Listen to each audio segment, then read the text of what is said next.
slowly now we're starting to get the flow of the character. We're improving gear. This isn't a terrible belt, but I really do love any other belts that I can keep leveling deeply. So I also do keep an eye out for early 6 updates.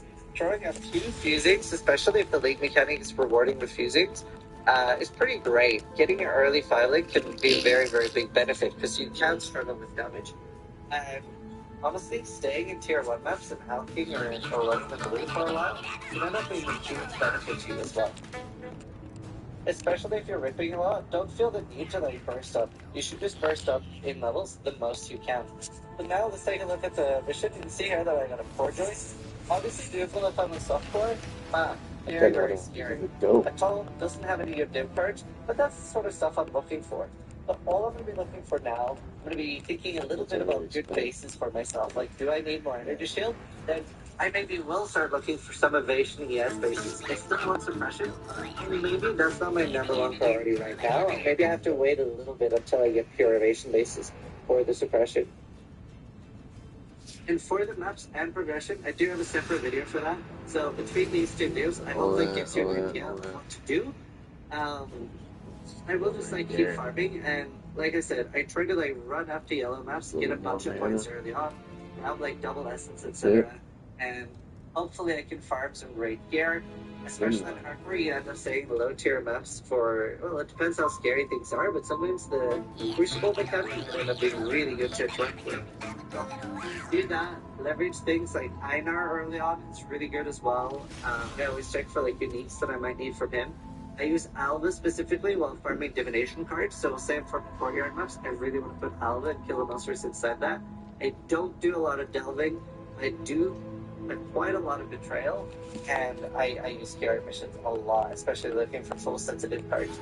So I hope you guys like this video. Let me know if you would want it to be even longer, give me some feedback, and I'll probably try to do something like this every league. Anyway, thank you guys so much for watching. Some of you like the video, but more importantly, try to die less than I do.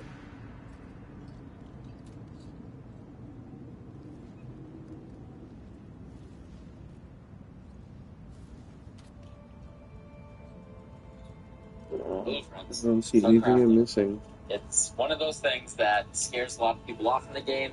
It is a very complicated thing in the game, but you can get going right away. And I would argue that everyone who has played the game of Path of Exile has crafted in some fashion. If you've even just used the transmute once, you've technically crafted. And this is intended as a guide to get people that are on the fence about getting into crafting in general, or people who are intermediate and want to get to the next level.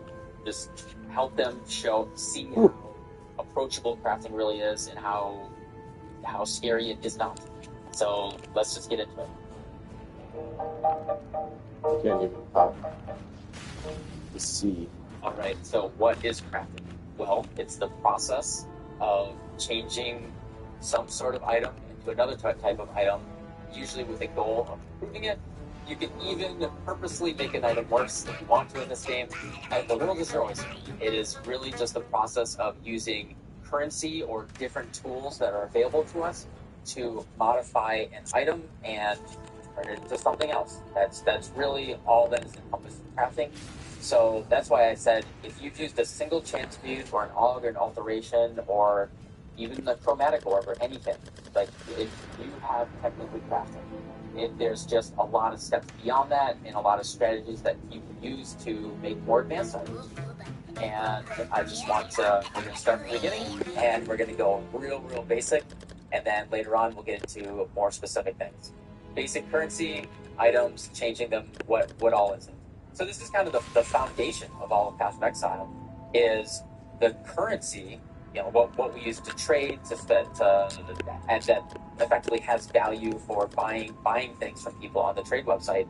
Their value is locked to what they can do in terms of making an item powerful for other characters. So, you know, what these items can do to, what these currency items can do to an item is kind of, that is what defines the entire economy of the game, what defines the whole way that players interact with items, and they look at their power curves over time and all that. What is an item? Well, from the most basic definition, and there's due to Path of Exile being very complicated, there's exceptions. But if we just look at a standard item that can be equipped by a character in our main equipment slots, there's exceptions with like class or jewels or whatever. We have this base item. An item can be white, normal. It can be blue, which is magic, or it can be yellow, which is rare. What all of that means is white means it can have no modifiers. Blue means it can have one prefix and one suffix. And yellow, rare, means that it can have 3 prefixes and 3 suffixes. What are those? Well, I'm going to cheat and go ahead a little bit. So if we have this yellow item, if we hold Alt and you'll want to go to the UI setting here and turn on advanced mod descriptions. This under UI, you want to turn on advanced mod descriptions. This lets us see even more detail when we hold Alt. Like we can see the range of the values here. You'll actually see what is a prefix and what is a suffix. When I hold Alt on this item, you'll see prefixes. There's 3 prefixes right now, and there's 1 suffix. That means that this item is full on prefixes. It has no more room. And suffixes, it actually has room for 2 more. And that's like the base concept of what an item is. It is the base item. When I hold Alt on this item, you'll see prefixes. There's 3 prefixes right now, and there's 1 suffix. That means that this item is full on prefixes. It has no more room. And suffixes, it actually has room for 2 more. And that's like the base concept of what an item is. It is the base item. So we have our base white item. It has these base stats: physical damage, critical strike chance, attacks per second. As we hold Alt, we see it is item level 13, which I'll get into. It requires level 6 and 29 intelligence to equip. It also has an implicit. Implicits kind of live separately from the prefixes and the suffixes. That is just something that usually comes from the base type of an item. But there's ways in the game to change what an implicit is. What does the currency do, and how do we craft? And as you mouse over these, you see what each item does. Transmute upgrades a normal item to a magic item.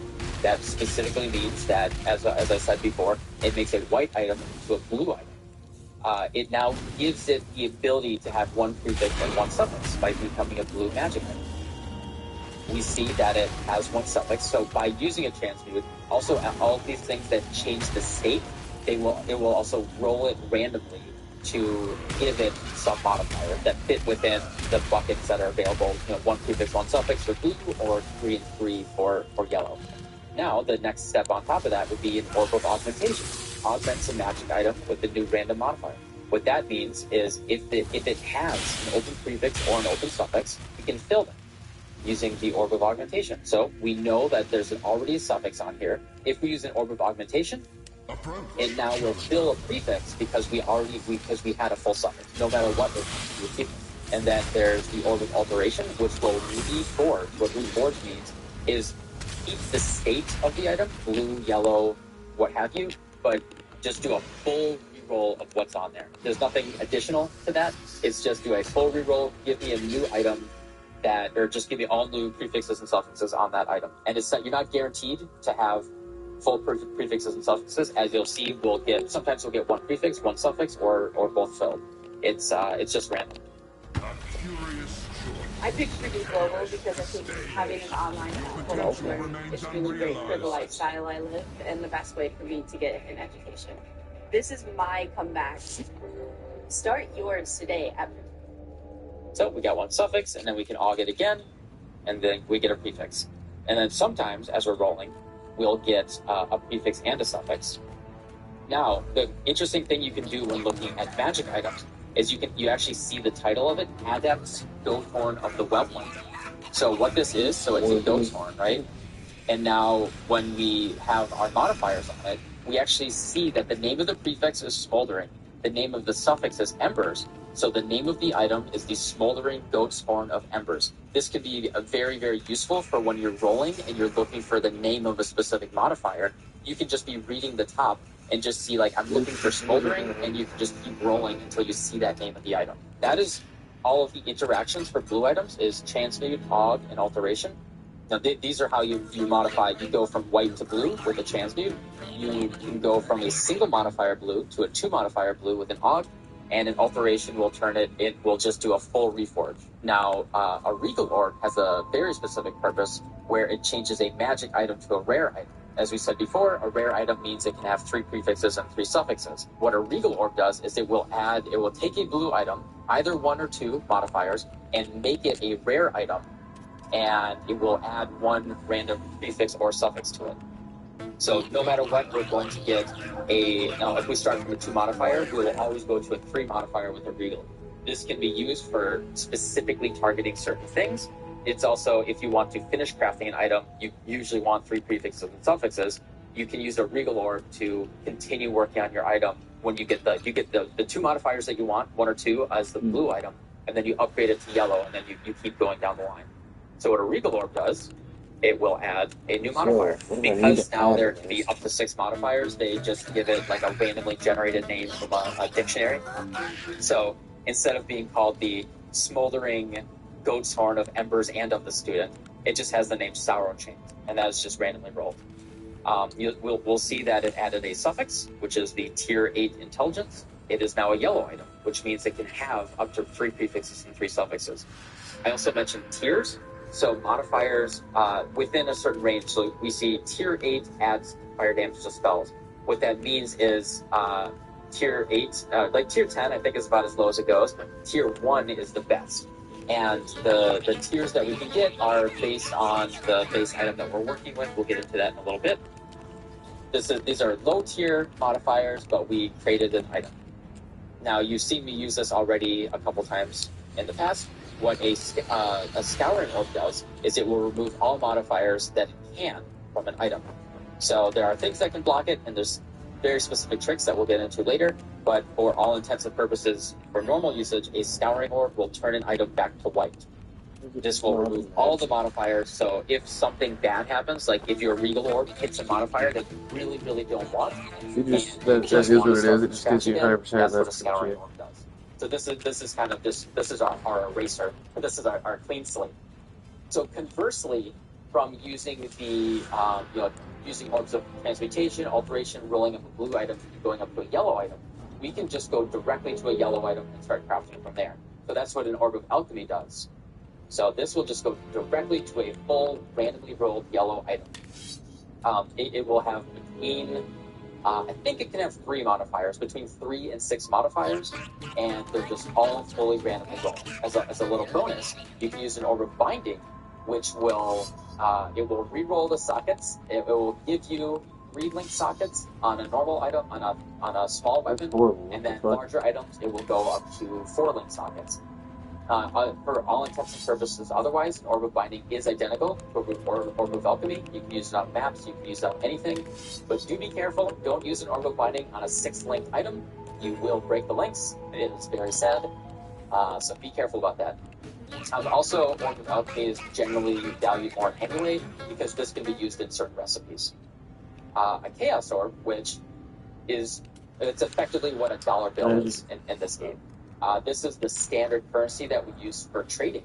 But what a lot of people don't really do when they think about it, a lot of newer players, is, yeah, it's $1, but it also does something. It's $1 because it does something. The economy is based on what an item can do to another item.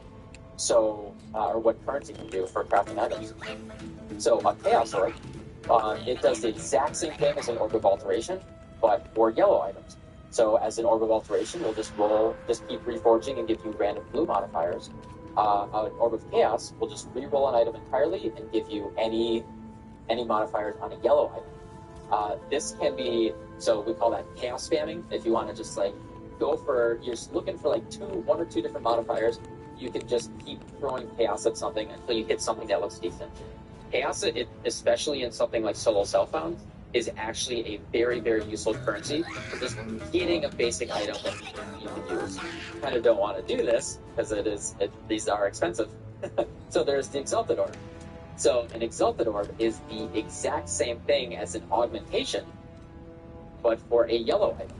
So as an augmentation, let me scour this. So as we saw, if we get to a single modifier, as a blue item, in Orb of Augmentation, added one more modifier up to fill up the bucket. We had one prefix or one suffix. It fills the other one. Now, so if we wanted to go through all the steps, we can transmute, we can Orb of Augment, then we can Alteration to re-roll what we have here. Like, oh, we really like chaos damage over time. That's cool. Let's regal it to make it yellow and see if we can keep working on the item. Okay, we hit increased spell damage. Cool, we like that.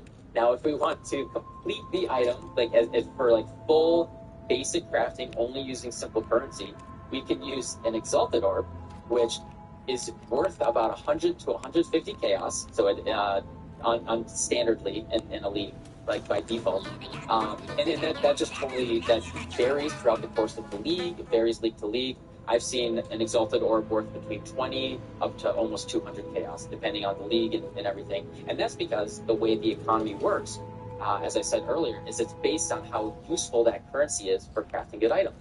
And for some leagues, you're crafting, entirely with a mechanic outside of basic currency, like Harvest or something like that. And in other leagues, Exalted Orbs are the main way that you're crafting. And if you're doing that, then Exalted Orbs could be worth a lot more.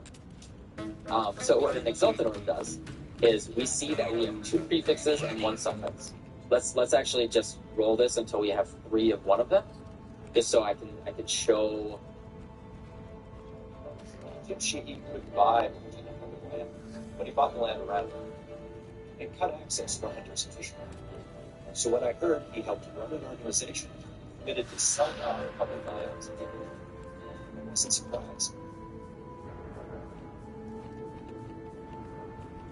It's the Labor Day sale at Timber Mattress. Right now, before you buy, before you save. Save $100 on everything else you spend. Check out this new firm for only $299, or get 60 months no interest and free shipping. The Labor Day sale on now at Timber Mattress. So here we go. This is very cool. So we have 3 prefixes and 2 suffixes. Now, because of that, we know that there's only room for 1 suffix. By using an Exalted Orb on this, it's called slamming. You will slam an Exalted Orb on this item, and you will guaranteed fill the last suffix. So for reference, this is me spending a fair amount of currency to make a demonstration in a video. So we're going to fill the suffix on this goat's horn. And boom, we hit increased lightning damage. So, if you want to finish an item and just using basic currency, that is exactly what you use the Exalted Orb for.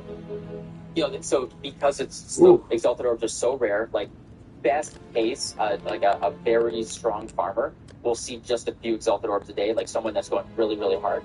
I hesitate to use the word average, but a player that is just mapping normally they'll see maybe an Exalted Orb every couple of days. It varies per league to league and all that, but it is not a super common item. So you want to be very sure that you're using your Exalted Orb in a useful way. However, most people don't even ever use Exalted Orbs. They just trade them because they're worth so much money for selling for other things, and that's okay. But just know that they have intrinsic value when you're crafting, and it's something, if you want to craft bigger tier items, they're very valuable. I was mentioning the implicit before, so that lives entirely outside of the prefixes and suffixes that we're looking at.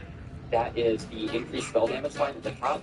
That is just an intrinsic to the goat's horn. It's the implicit modifier that comes with it, and it's within the range of 10. We can see it's in the range from 10 to 14. What that does, so we can use the Blessed Orb, which is not worth very much. The Blessed Orb will re-roll, so it just randomizes the numeric values of the implicit modifiers.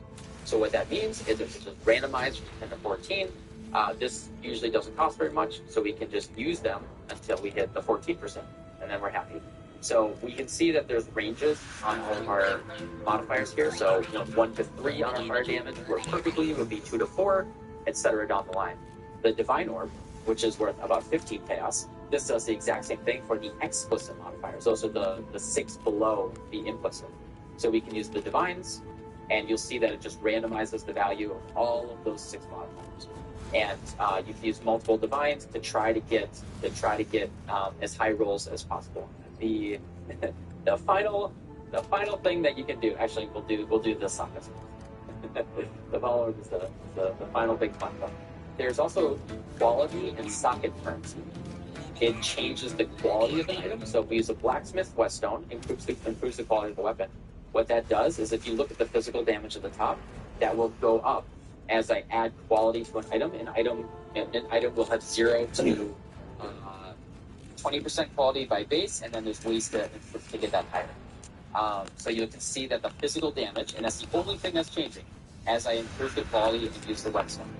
Because what quality does is it actually just modifies the base damage of a weapon or the base defensive characteristics of armor. It really doesn't do anything else when used on basic items. There's other things that quality can do later on, but that's what it does by default. On a white item, a quality improvement will give you 5% at a time. On a blue item, I believe it's 2%, and a yellow item will be 1%. So it will take 20 blacksmith whetstones to improve the yellow item to improve the white item. So if you want to quality something up, you do it when it's white before you start crafting, if you can. And now you'll see that there's sockets on an item. You can actually re-roll the number of sockets on an item by using a jeweler's orb, and the chance of hitting the perfect number, which is 3 on this weapon, is higher if you have high quality on the item. And then you can re-roll the links on an item, and links are for getting your gems to interact with each other. That's outside of the scope of this video. But the higher the quality on the item, the easier it is to hit the links that you want. So because this is a 20% item, the chance of me hitting 3 links on a fusing orb is just very high. So fusing a jeweler will change the number of sockets. Fusing will change the links between the sockets, and a chromatic orb will actually change the color of the sockets. And the color of the socket is determined, the chance of getting a color of the socket is determined by that requires intelligence line at the second to last line at the bottom there. That is, the higher that those values, intelligence is blue, dexterity is green, and strength is red. The higher those values, the more likely it is to hit that color when you're using a chromatic orb. So there's a lot of tricks that you can do to reduce that number to make it easier to hit the colors that we want. And there's a lot of tricks for recoloring things. The last basic currency here, I'll show these in a second. Actually, the ancient orbs, these live outside the video. So the last basic currency here that I can show is the Vol Orb. A Vol Orb will corrupt an item, modifying it unpredictably. Unpredictably is not entirely accurate. It's no more or less RNG than anything else we've already done.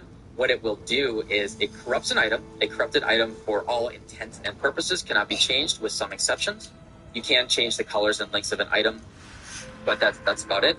It will corrupt an item, which will give it the red line corrupted at the bottom, and it means you basically can't change the item ever again, and it will do one of a few things. So if the number one thing that you're looking for when you use a Vol Orb on an item is it actually has a chance to change the implicit modifier on an item. So if we have a really nice wand that has increased spell damage, maybe we don't want increased spell damage. Maybe we want a different implicit, like increased attack damage or something, for if we have like an attack wand.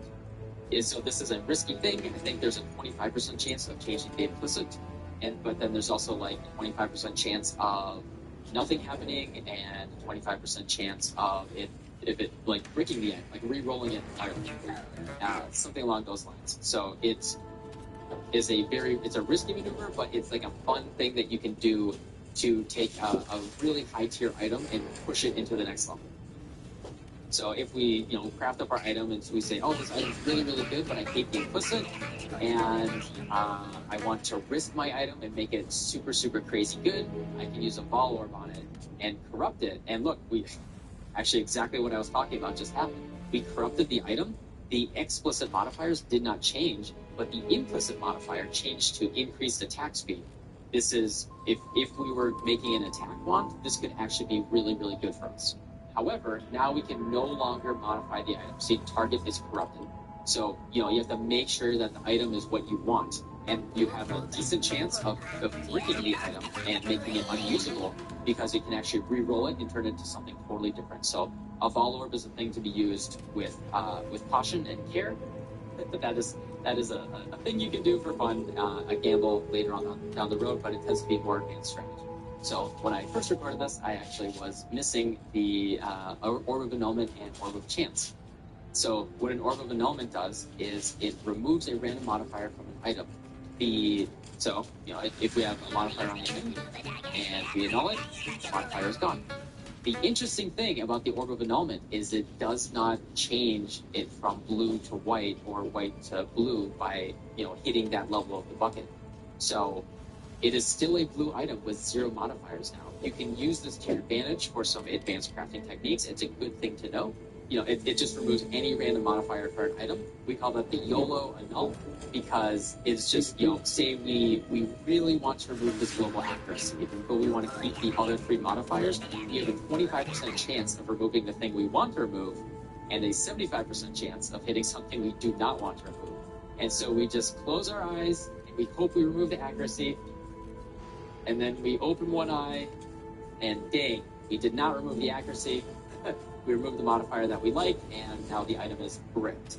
And so now we just scour and we start again, or whatever. That's what the Orb of Annulment does.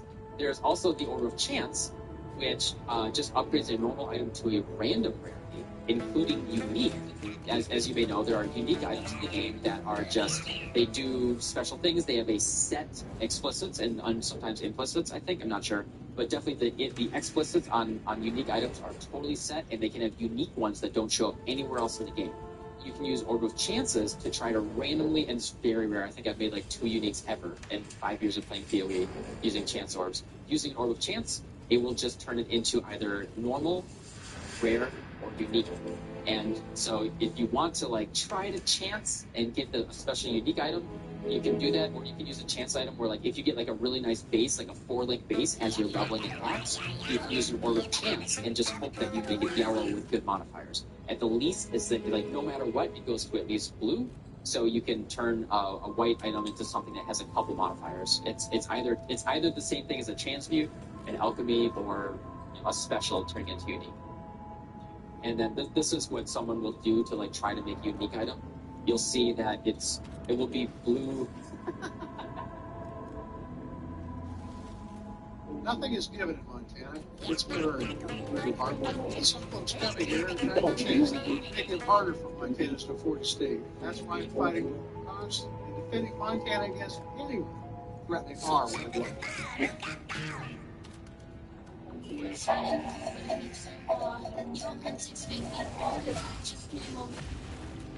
To say hello, I just came over to say hello.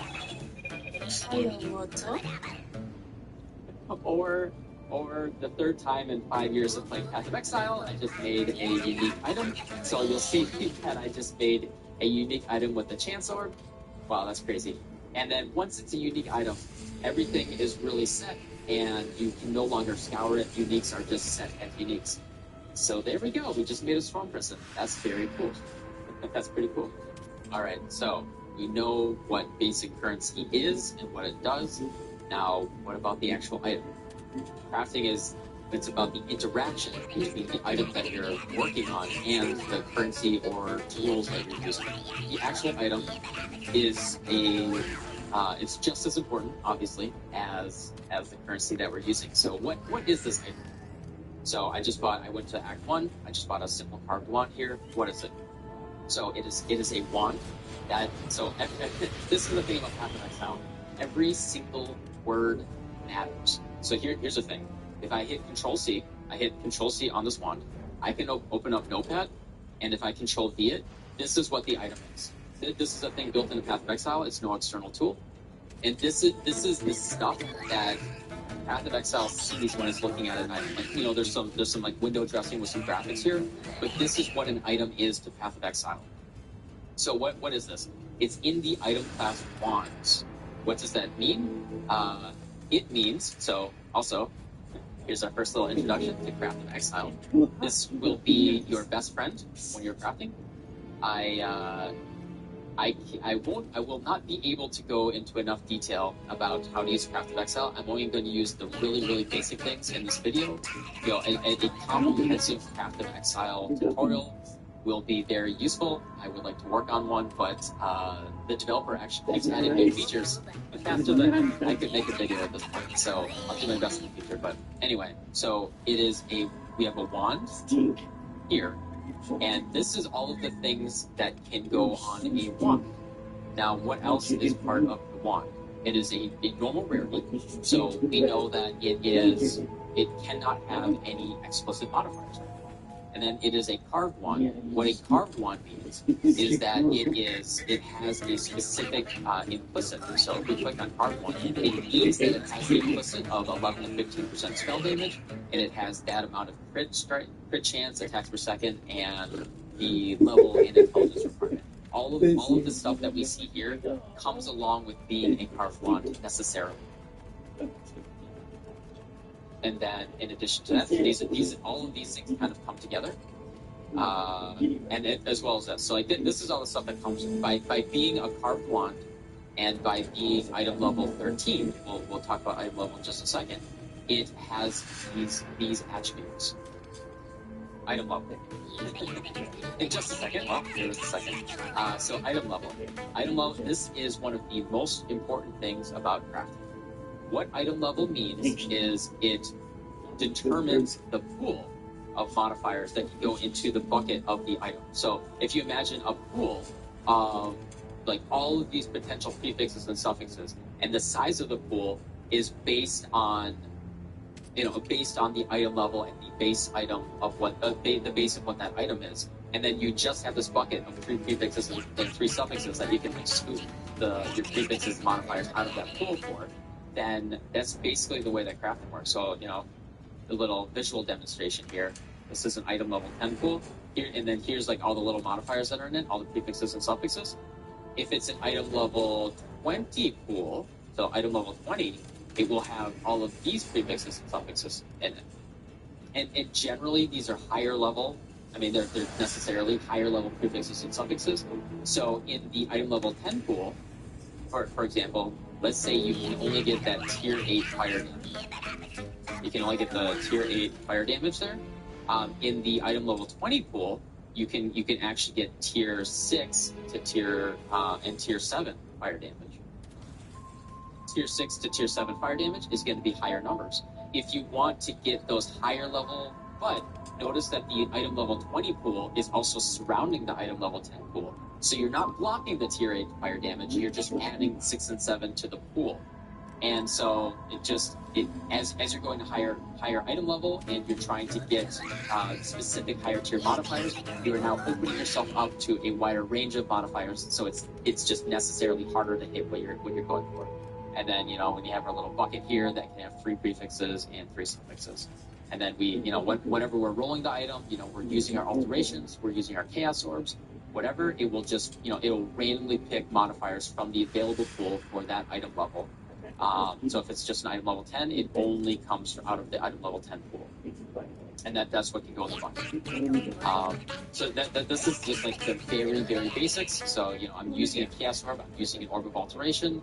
It will choose from the available modifiers on the pool and just do a random roll and pull them out.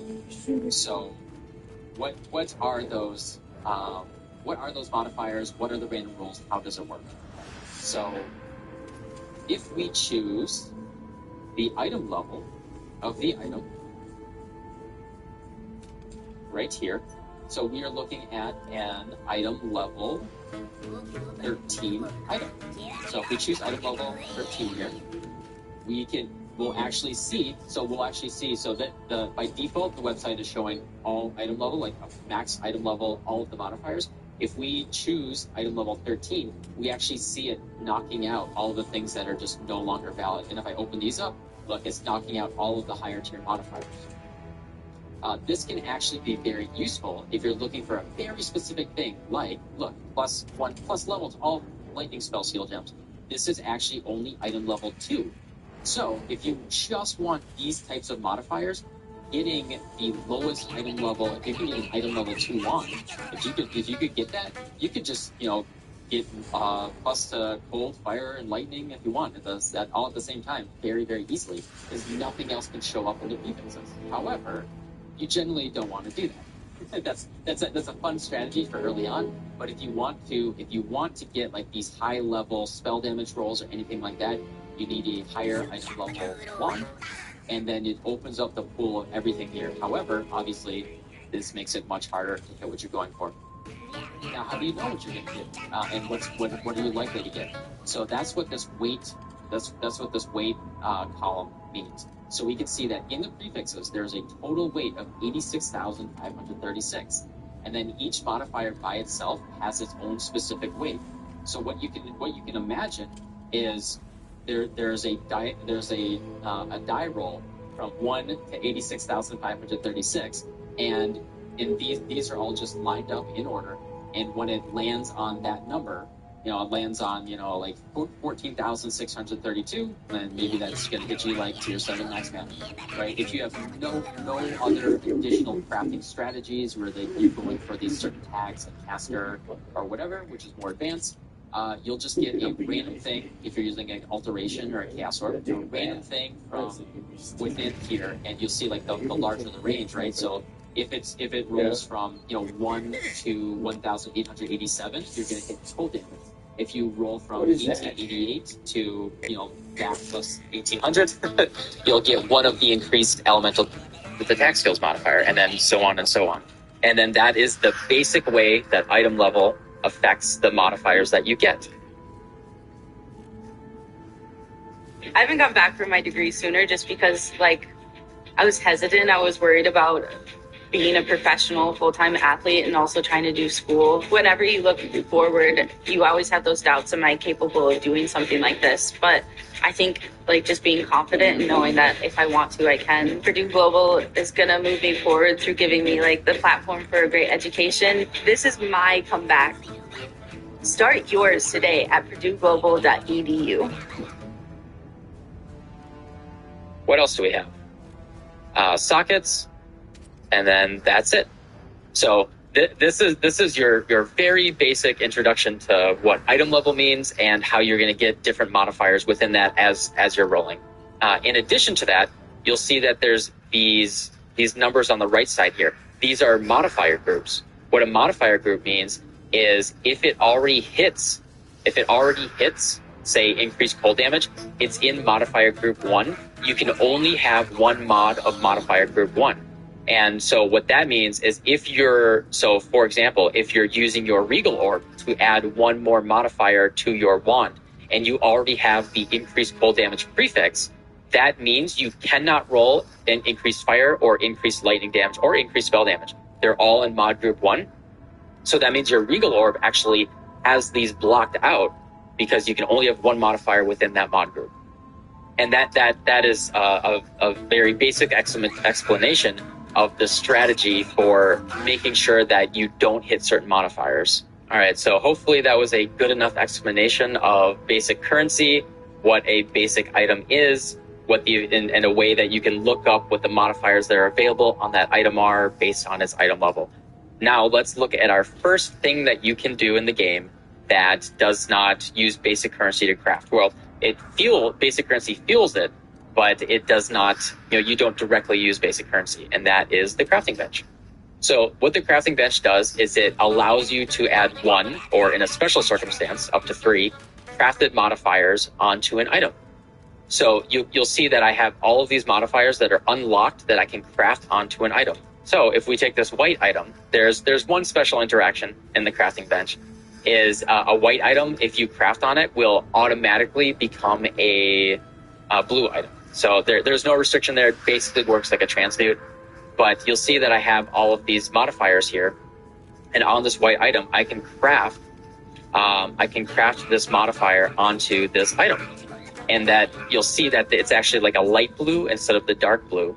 And what that means is that's a crafted modifier. If I hold Alt, it says Master Crafted Prefix. That's kind of a leftover from old school Path of Exile where Master Crafted meant something.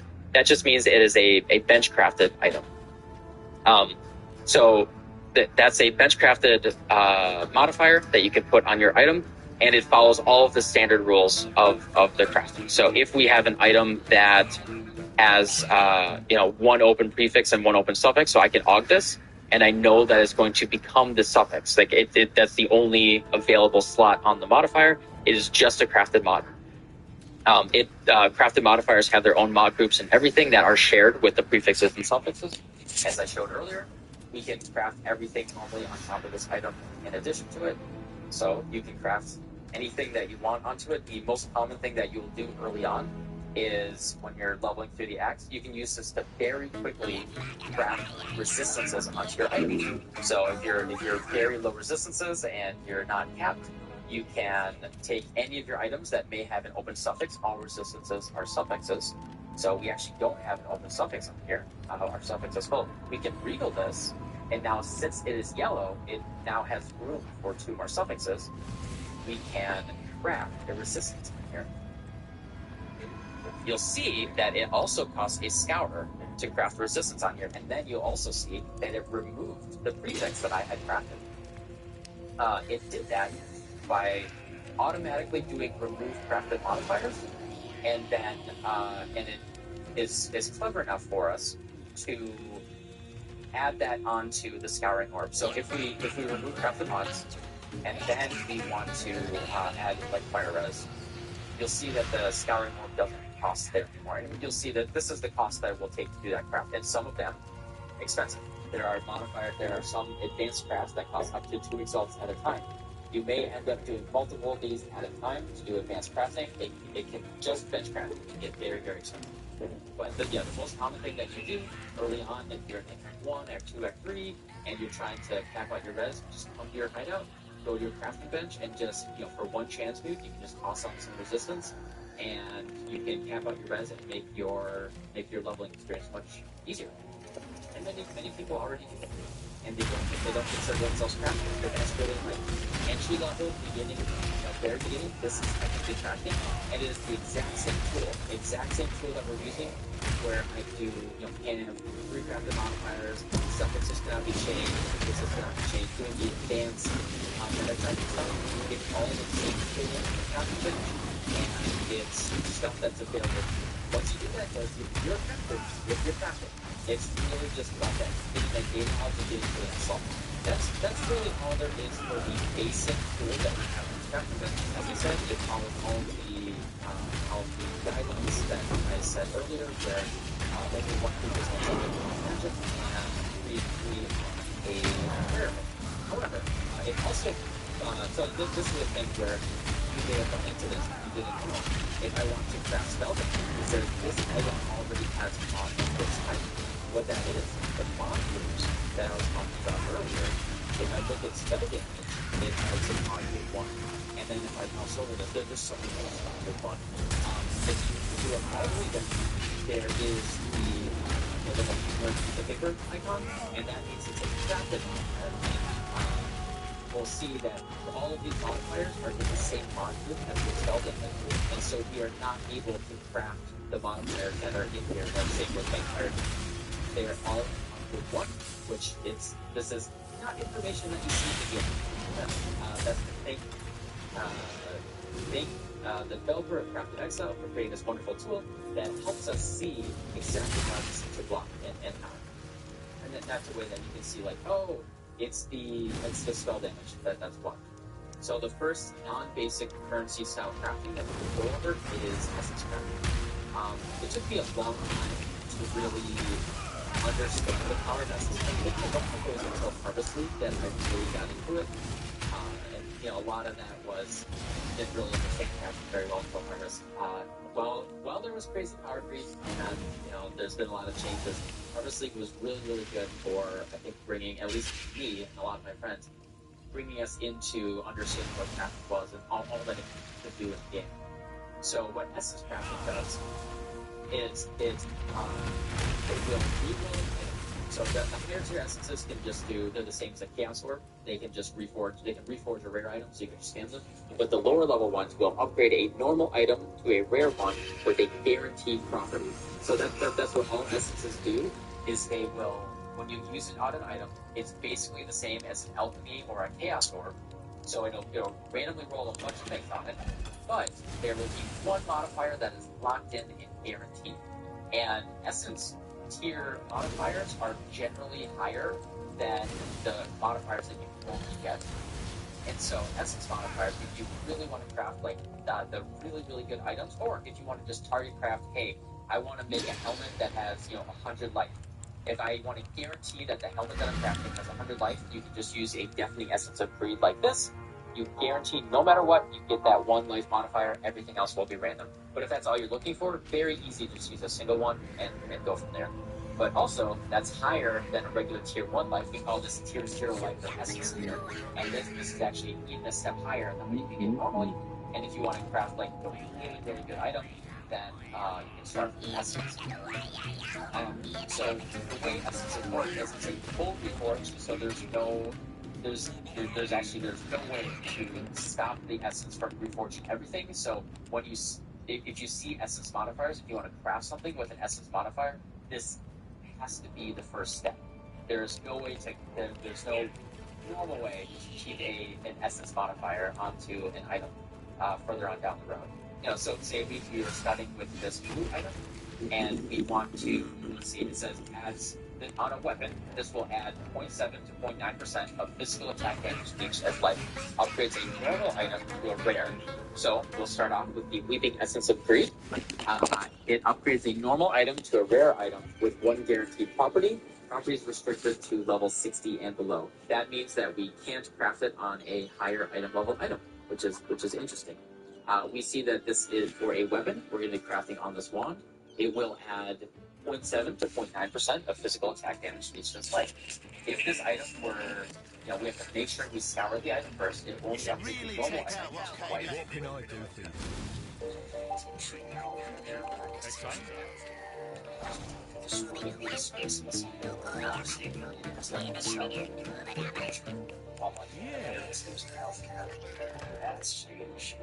you?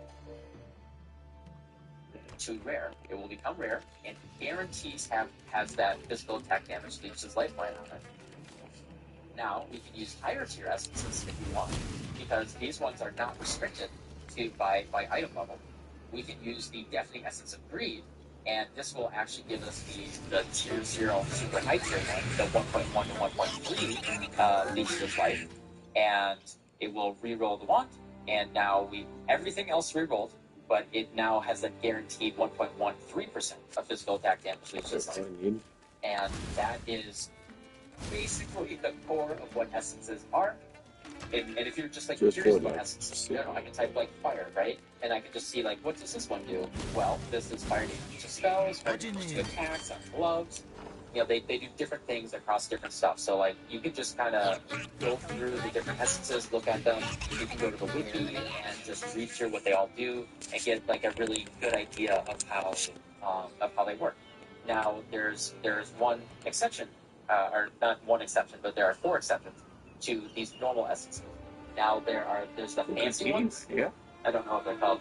You get them by using a remnant of corruption on Scorn and the Misery or Dread in the map. So when you see the essence, if you see the purple ones, these guys, you use a remnant of corruption and you'll make an essence of horror, delirium, hysteria, and this is insanity. It goes right here. And what these do is they have very, very special things. Socketed gems deal 30% more elemental damage, or chance to get a power frenzy or endurance charge on kill, or delirium. When your hits inflict decay, dealing 700 damage, they do things that you can actually, it can be like an extra gem in your socket. So these are very, very specific for doing fancy things. Like this weapon one, this league right now, there's something called the Fireburst Autobomber. You'll see cast level 20 Fireburst on hit, and people are making entire very strong builds around just crafting Essence of Hysteria weapons. So the advanced ones do really cool things. They also sell for good money. Depending on the type of the league, they can sell for 30 to 50 or even 60 chaos, depending on the demand. So these things can be really good for just making money. As a little side tip there. But other than that, yeah, if you just want to craft, if you want to craft for a specific thing, or you want to just quickly get a modifier that you want to get life on a helmet, put it up Oh, here. there it is. This But I can just do a back-to-back upgrade like that. Now, just so you see, Recruits can have job special get to rank 5. modifier is called essences. It is not a tier or anything like that.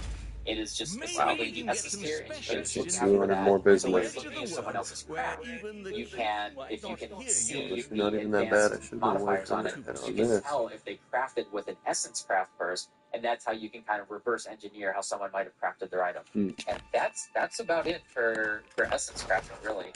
You need to start off with it 374 because the essence bars. modifier, you know, when you use essence, it rerolls the item, so you can't just do a whole bunch of things and then essence craft. You have to start with it. Next, we have fossils. It's actually the first thing that I ever did that introduced me to crafting before Harvest League. It actually blew my mind the first time I did it. Is I was just throwing frigid fossils at a helmet. I got geared by enemies to have -9 cold res, and I was able to sell it for like 2 or 3 results, and it just blew my mind that I could make money doing something so simple. And that's like that excitement is what I wanna get all you guys doing. So what fossils do is as advertised on the tin, they effectively work as a chaos orb. So if you use an alchemical, it works as an alchemy orb, and if you use the chaotic, it acts as a chaos orb. But what it does is from that pool, so like a chaos orb will re-roll the whole item, and it just uses that whole pool that I was talking about earlier. Whereas by socketing different fossils into the resonators, it will actually modify that pool. So the jagged fossil, for example, will make it more likely to get physical modifiers, but it will also block all of the chaos modifiers. I haven't talked about tags yet, but the tags that you'll see here are the tags that are modified by using different fossils. So, if we want more speed modifiers, or more attack modifiers, or fewer chaos modifiers like the jagged, anything with the chaos tag will get fully blocked, and they actually can't get rolled. And we can show that by clicking on fossil and say that we're going to use a jagged fossil. Now, if we look at that, all of the chaos tags are now blocked. And it means that this is for rock. This is a strategy that you can use to do a couple rolls on something and make it much more likely to get what you want. And so what you can do is there's also 1, 2, 3, and 4 socket resonators, so we can combine up to 4 different fossils at a time. And really, if you set it up perfectly, you can make it effectively guaranteed to hit the exact rolls you want, or very, very close on just a single attempt. But obviously, the price goes up. A prime chaotic resonator right now, so the price goes up significantly as you try to get more expensive resonators. It's only 1 chaos, or effectively 1 chaos for the 1 and 2Cs, and then the 3 is 3 chaos, and then the 4 is 40 chaos. They are very much less common. However, as I said, if you have just a perfect set of fossils put together, you can really just target the modifiers that you're looking for. If I want, more physical modifiers, no chaos modifiers, I can use the jagged fossil. And then if I want to also block life defense, so more defense modifiers but no life modifiers.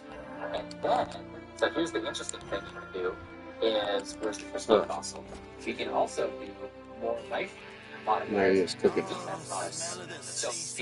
no, so more and less is a modifier, right? So it's a multiplicative, but no multiplied by 0, no matter what, by 0. So by combining something like a dense and a pristine, you actually can't have defense or life modifiers, and you can actually block a gigantic pool by doing it. And we can show that in Craft of Exile by choosing both a dense and a pristine fossil. And now we see that all life modifiers aren't actually blocked here. Oh, there's actually no defense modifiers on a wand, so that's that interaction doesn't do too much here. But it's a way that you can seriously block a lot of modifiers. But other than that, what you usually do, if we look at my crafting tab, you'll just socket a bunch of resonators at a time, and you'll try to hit a very specific thing. So, for example, and I'm just going to do this off the top of my head. If I want to hit fire damage and a lightning modifier, I want to hit fire and lightning. Actually, I don't have any 2Cs here. If I want to just hit fire, for example. And actually, what you can do with your resonator, that was an old habit. You can click it, you can hold shift, and then just do this and break them down. And then, so I would use scorch, so more fire and no cold modifiers. And if I really want to go for fire modifiers here, I can socket scorched modifiers in my resonators. It has to be, since it acts the exact same as a chaos orb, we have to make sure it's a yellow item first. So we can use the alchemy to automatically make it yellow. And then we can just right click our resonator and do it. And you'll see that we actually got 2 fire modifiers by doing that, and we will never hit a cold modifier.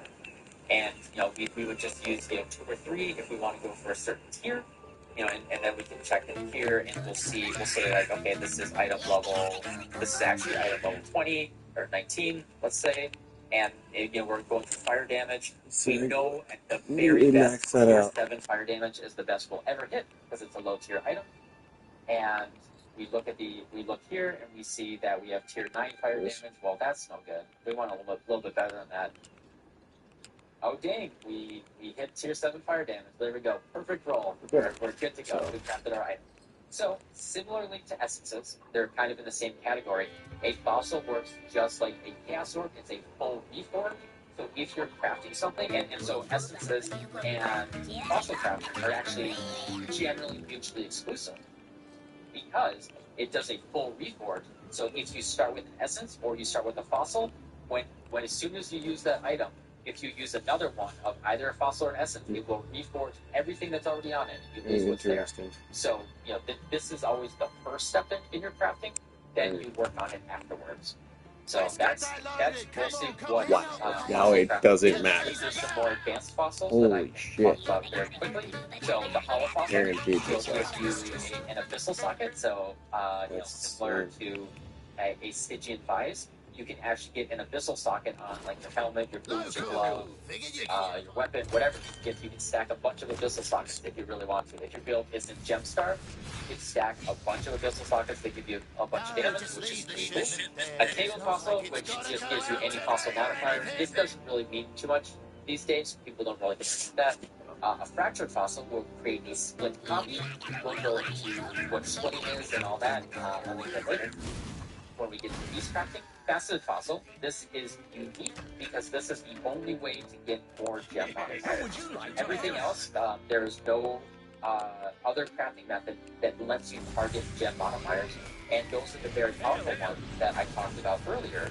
Plus to gem level, you'll see that we have plus to level socket gems, plus socket melee gems, and these are generally pretty low weighting compared to some of the other modifiers. They're often very hard to hit, and so using a faceted fossil in combination, you can that's where you actually would set up like a quadruple resonator with your faceted fossil and some other ones to make it so you can get like a really, really targeted craft and get plus gem levels there. That's a special one. A bloodstained fossil will give you a ball modifier. This can be very cool, but not particularly designer. Although with ball lightning strike, maybe some people are doing this. These are the specific ball modifiers. It's generally for ball skills.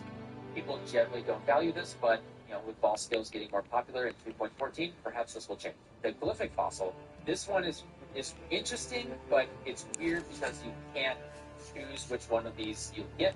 So just like I talked about the specific special essences that you get from the Remnant of Corruption, the Delirium, Horror, Hysteria, and Sanity, the glyphic fossil will give you a random one when you're crafting. And that just isn't particularly useful, because when you're trying to craft these items, it's usually very, very specific. However, there can be circumstances where you have like a quad resonator set up, and you want the Delirium one, and you're willing to go until you hit that Delirium modifier on that weapon, for example. And then if we just go down the line for the other fossils here, there are some, so the perfect fossil, the special thing about the perfect fossil is it will give you a random quality, I think from 10 to 20, or 10 to 30. And so this is one of the ways that you can get 30% quality in an item. And as I said earlier, 30% quality will give you more defense on armor, more offense on weapons, and it's kind of the most common usage is you want to 30 qual something before you try to 6 link it with fusing orbs. because it just makes it way more likely for you to hit that 6 link, which can be a very painful process otherwise. Gilded Fossil will give you another prefix on the item, and this can be useful for when you're double prepping an item and you're trying to get, you want it to overwrite that prefix instead of the other prefix on the item. So, if the item already has one prefix, it will add an additional one, and then it will allow you to it can replace that item as overvalued by that new prefix and keep your other one if you're getting a corruption, which can be pretty nifty. A Sanctified Fossil is, it still rerolls the item, but the numeric modifiers are lucky and high level modifiers are more common. So what that means is you're more likely to get the higher tier of those modifiers that you get, and it basically rolls those values twice and gives you the higher of that. That's what lucky means in the game. It'll roll twice and just give you the higher number. Unlucky is the opposite, rolls twice, gives you the lower one. And then the last special fossil is the Enchanted Fossil. The most common usage here is you will just take like a high item level helmet. This helmet enchantments are the most valued, and you can just use 100 enchanted fossils on it if you don't want to run lab, because running lab is not your favorite thing in the game. And you can just throw a bunch of enchanted fossils, and if you get lucky, you can hit an enchantment that is worth good money. I believe that you can even hit non-Uber lab enchants as well, so they're not super valuable because it's really, really hard to get the enchantment that's worth money, but it can be a fun gambit. So that's a fun thing that you can do as well. And yeah, that's fossil crafting. And just like essence crafting, it's what you're going to start off with, and you will you'll try to get your base item from there, and then generally you'll work on it afterwards. All right, next is Catalyst. So this was added in Metamorph League. It doesn't do a ton, it doesn't do a lot, but it can be, in crafting, you can use it to try to target certain modifiers or make it less likely to lose modifiers. It adds quality to an item, but it's targeted quality. So, we have quality on our armor and on our weapons, but we can add quality on jewelry as well. So Catalyst adds quality to the jewelry, so you can quality up your rings and your belt and your amulet, and it will add for those types of modifiers. For example, on my Circle of Nostalgia here, I have physical and chaos damage quality on it. And you'll see that my chaos damage there says 15 to 22 when I hold Alt. That shows the basic value, but you'll see it also says 20% increased above that chaos damage. So that 15 to 22 when I let go of Alt now changes to 18 to 26 because it's a 20% boost to that line. Now you can do the same thing. If we see the strength here, they are mutually exclusive. So I use the Abrasive Catalyst, which is attack modifiers. If I use Intrinsic Catalyst, which enhances attribute modifiers, you'll see that it has 24 strength as the implicit. If I use just one of them, it now goes down to 5 for the attribute modifiers. That's because they're mutually exclusive, so when you use a different catalyst, it will overwrite the previous one. Exactly the same as other quality currency. If you do it on a white item, it's 5%, 2% at a blue item, and 1% at a time on a yellow item. So you'll see that the 24 strength is now improved by 5%, and now it's 25 strength. Tim Sheehy could buy but he bought the land around him and cut access on his official. So when I heard he helped run an organization committed to selling out the public land, I wasn't surprised. So what a catalyst does in crafting is when you're annulling or adding a modifier, those are the only two situations, it will consume that quality and make it that much more likely to keep in the chance of an annul or to add that type of modifier. So we have quality assigned to attribute modifiers here, and let's make that 20%. If I transmute this item, let's make sure it only has one modifier. So open suffix, if I augment this, it is much more likely to add an attribute as the suffix, because that is a valid suffix for it to get. And it will consume the quality when I do that. So you see, while it did not hit an attribute modifier, it consumed 2% of the quality. and it will do the same thing with an exalted orb if the item were yellow. And we can do this to try to make it much more likely. So we have, let's August or alteration for like open summits. Now we still have 18% quality. We can use one more expensive, bring it back to 20%, then use another augment. See?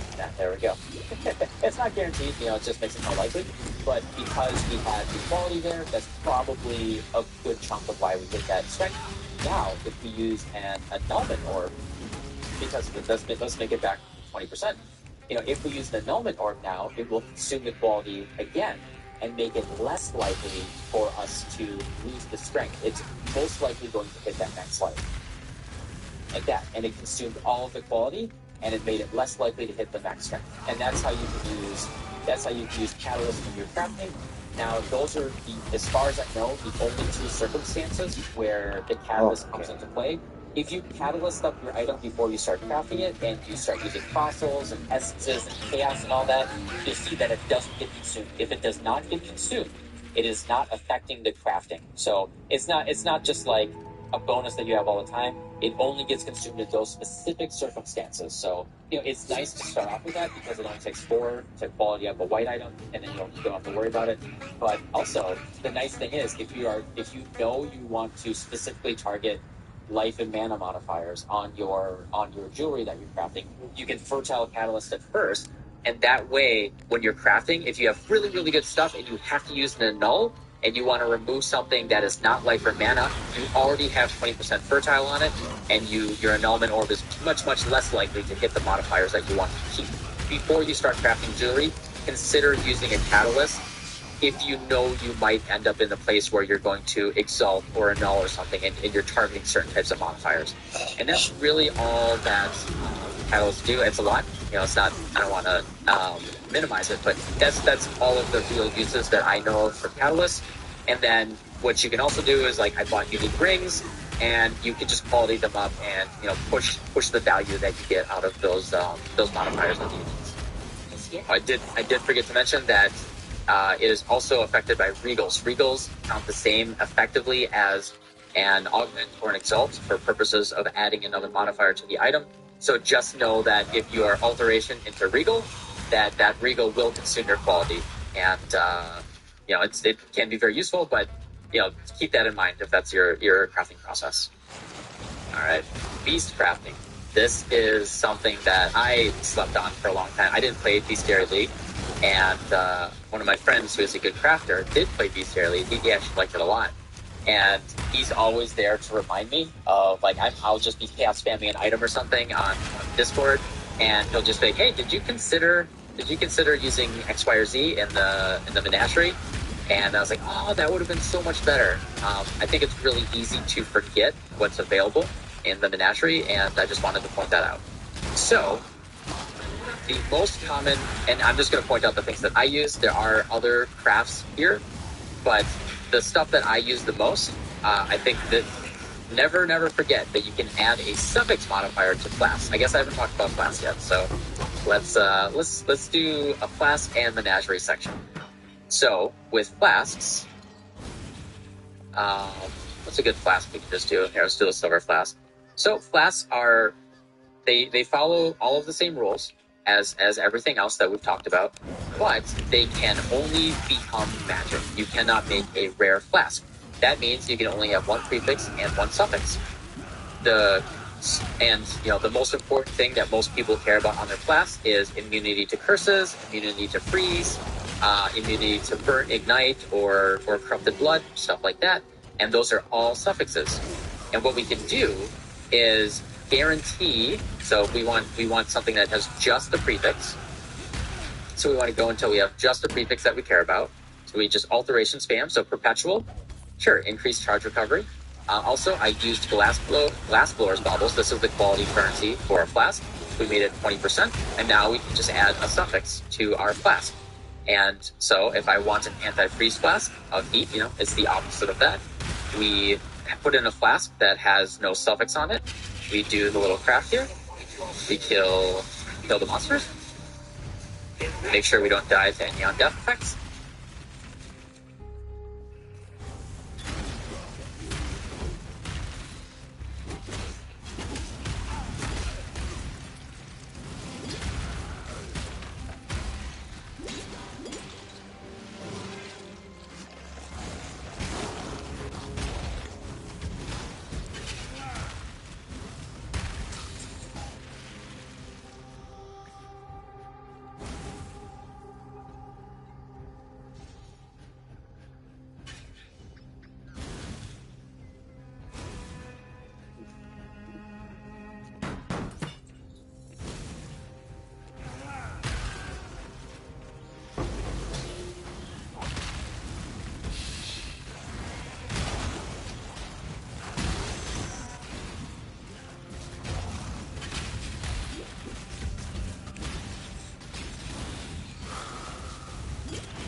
I shall strike them down.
No!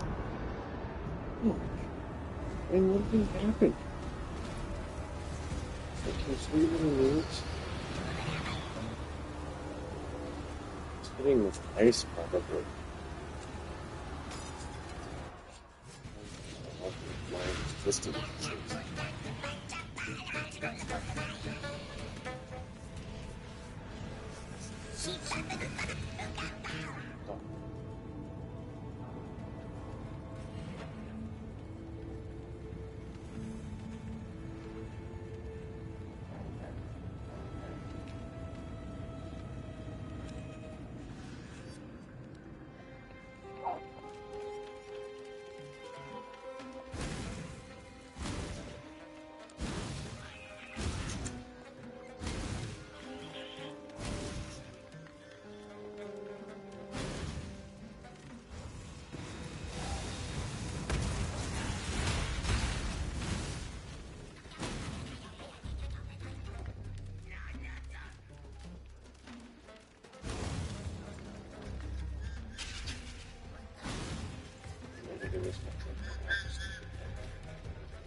Oh my god.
Greetings.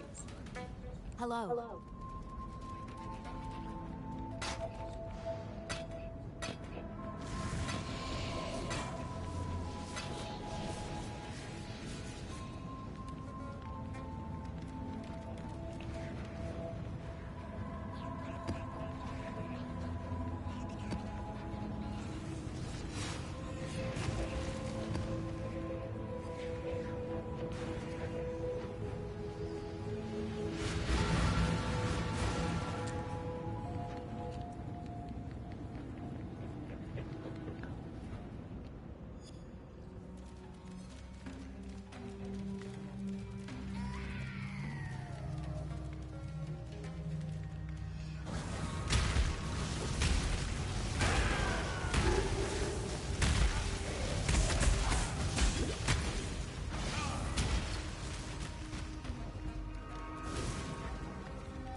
Oh, I froze.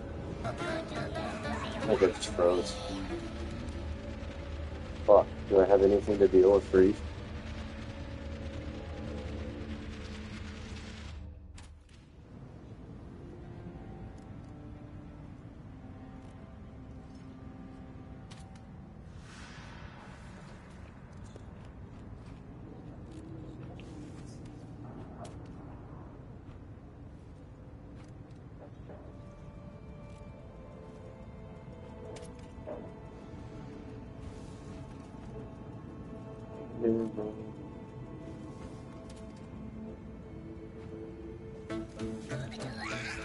Yeah, it's better flex.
Wow.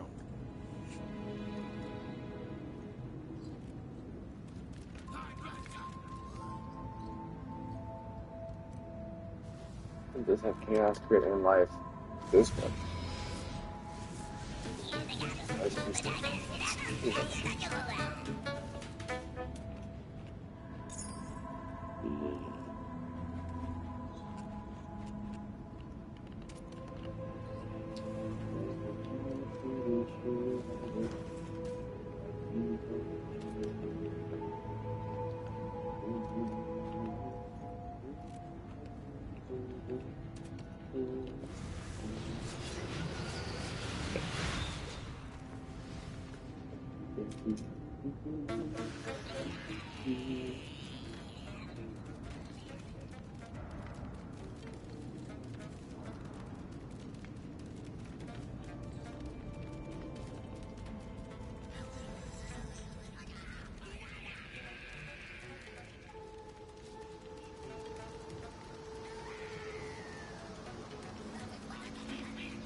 Yes.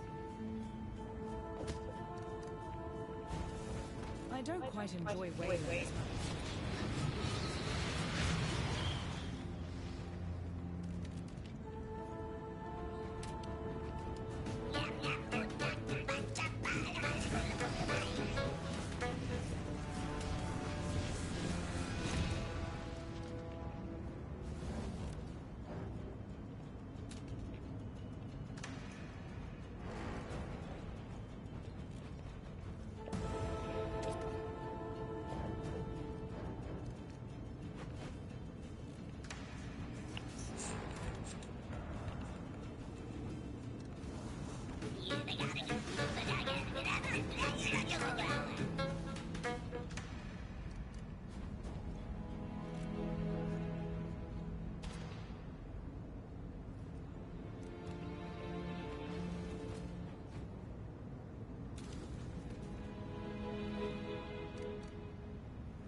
And now we have a perpetual silver flask of heat. And this is a really, really useful way. You know, you start seeing Einhar, I think in Act 2.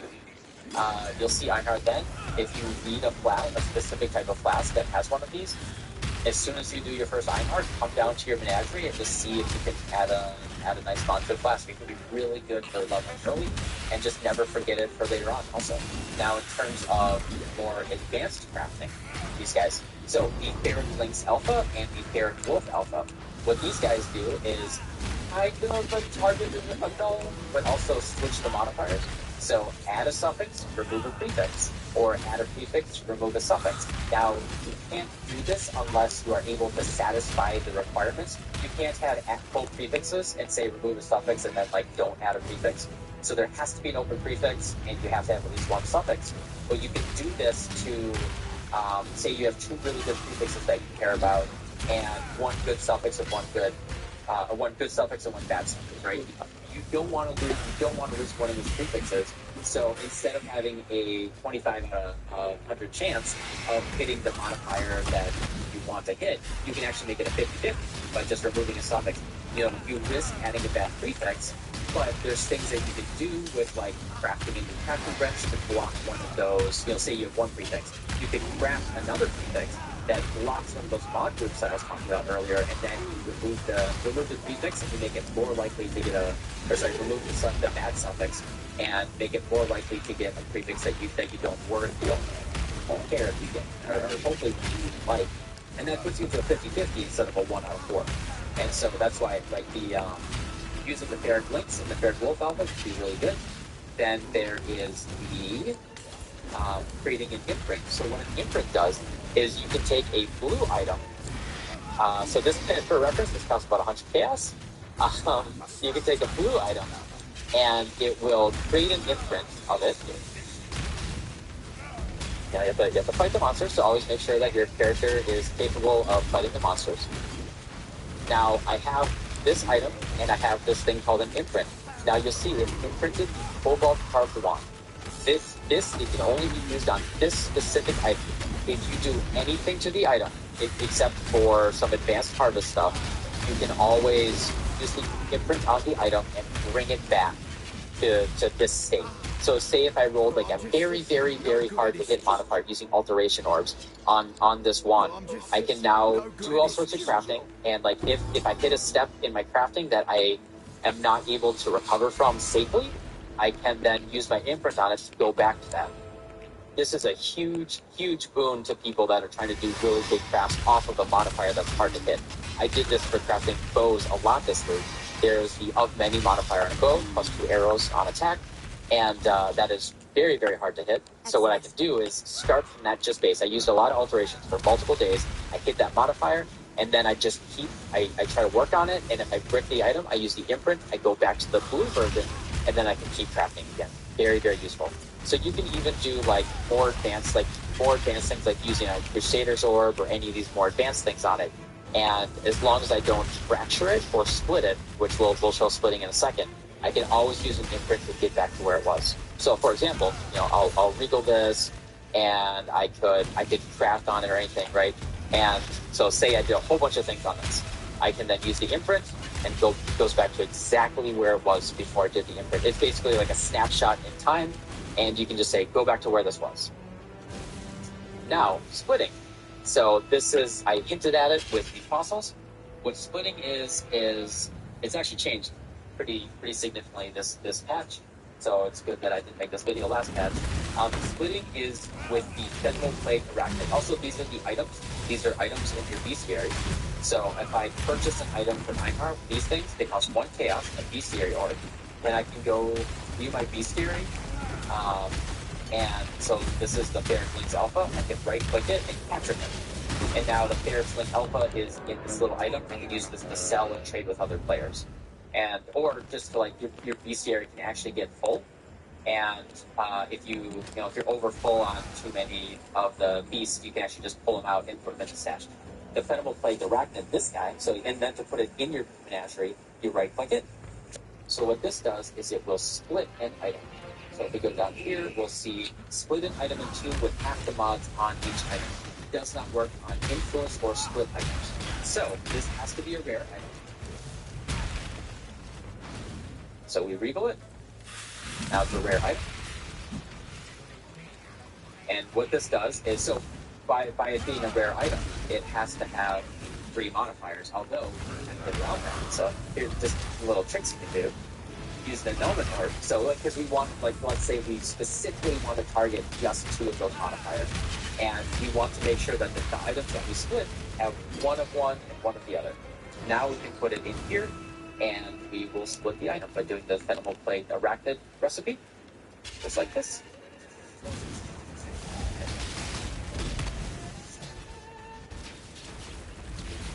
And now you'll see there's 1 wand on the ground and 1 wand in here.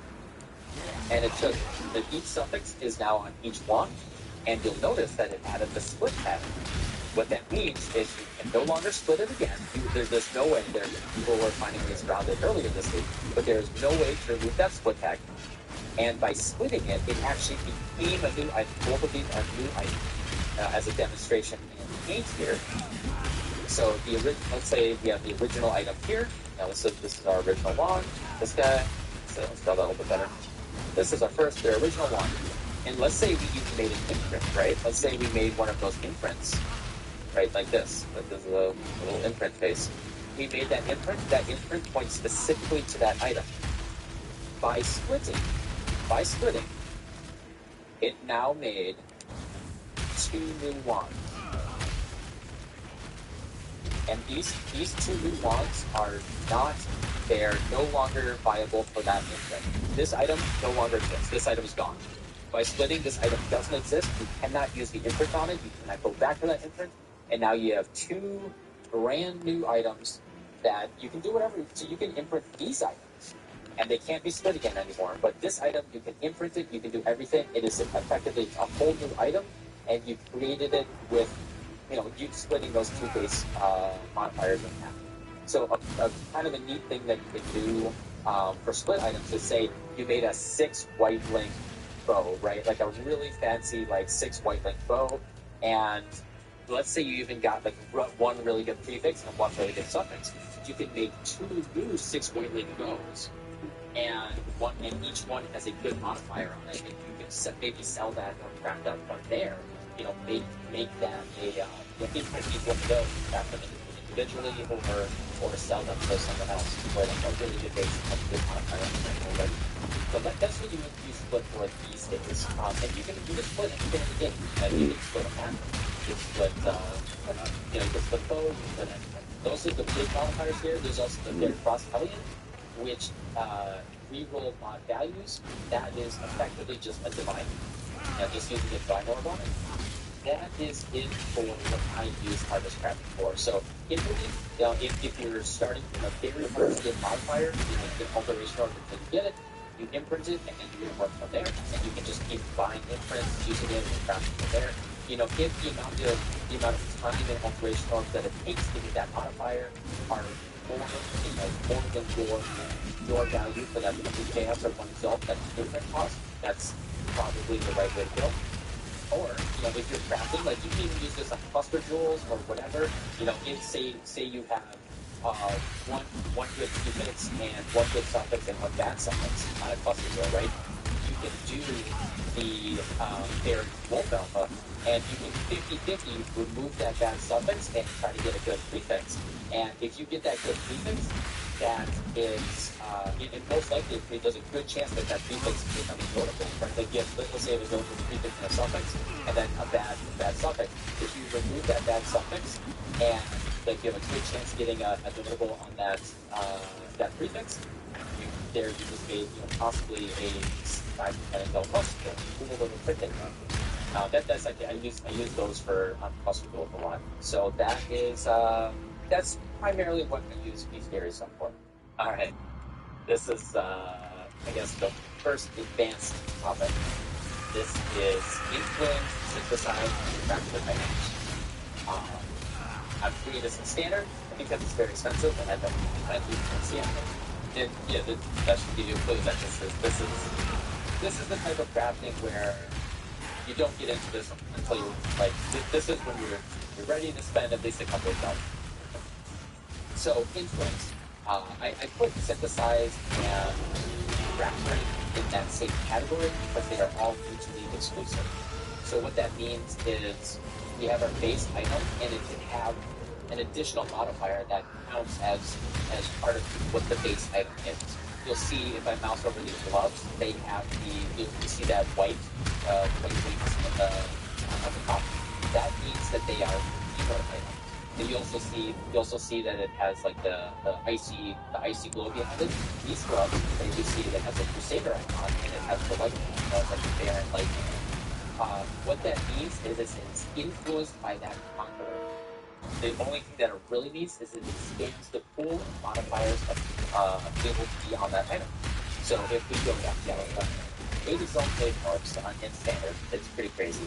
If we go back to Crafted Exile here, you'll see that there are these drop downs here that are imposed by default because unless you have influenced that item, it cannot look for modifiers. But by gaining these modifiers, so let's start from scratch here.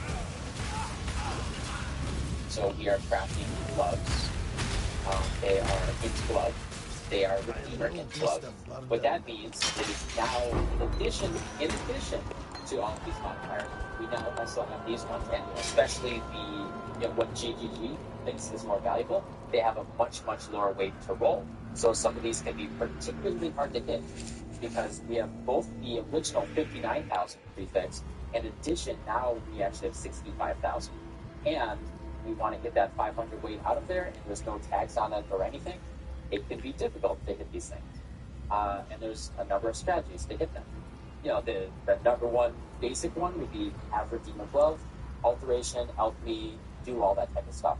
But also, we have Exalted Orbs for the Conquerors. So, this is a Crusader's Exalted Orb. What that does is it will add the Crusader influence, but it also guarantees that it adds a new Crusader modifier to that rare item. So if we have the item like fully crafted up, it's perfectly good to go, and we want to just get this one Crusader modifier, and as I showed earlier, if we want to have, we can block certain mod codes and make it more likely to hit the thing that we want to. Can only use a Conqueror Exalted Orb on an item that is not influenced. I can't use an item as influence. So an item by default can only have one influence on it. So if it's already influenced, we can't use the Exalted Orb. But we can use it on another item that is not yet influenced. So you'll see it says removes 20% quality applied by the catalyst.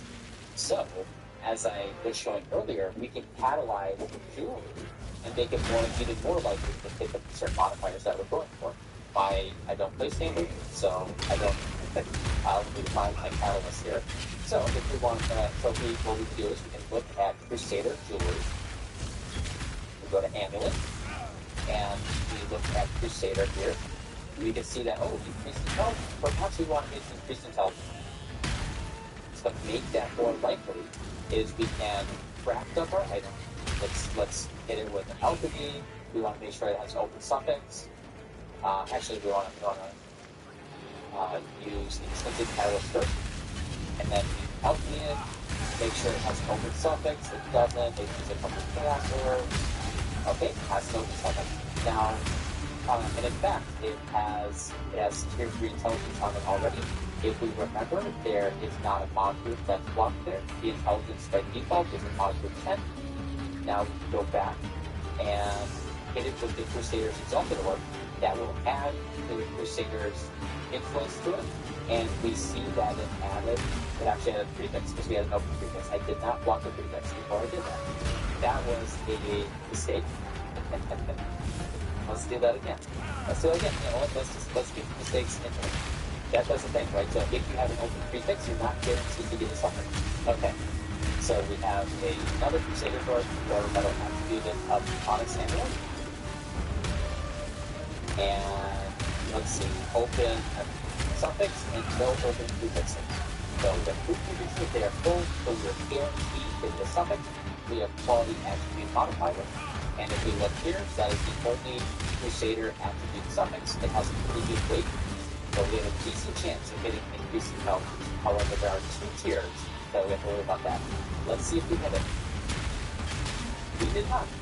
So it goes, we did our best. You see, consume the quality. You know, the catalyst thing is not guaranteed, but that's what we hit. And so you see that it now has the Crusader influence, and it just has those things in addition to its pool. Now, the other things that kind of count as influences that are mutually exclusive are synthesized and fractured items. So this is a fractured one that I have the hardest to do.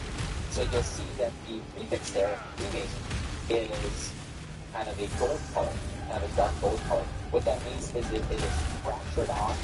No matter what you do for that item, Scour or Exalted Orbit or throwing the fire, pick it up again.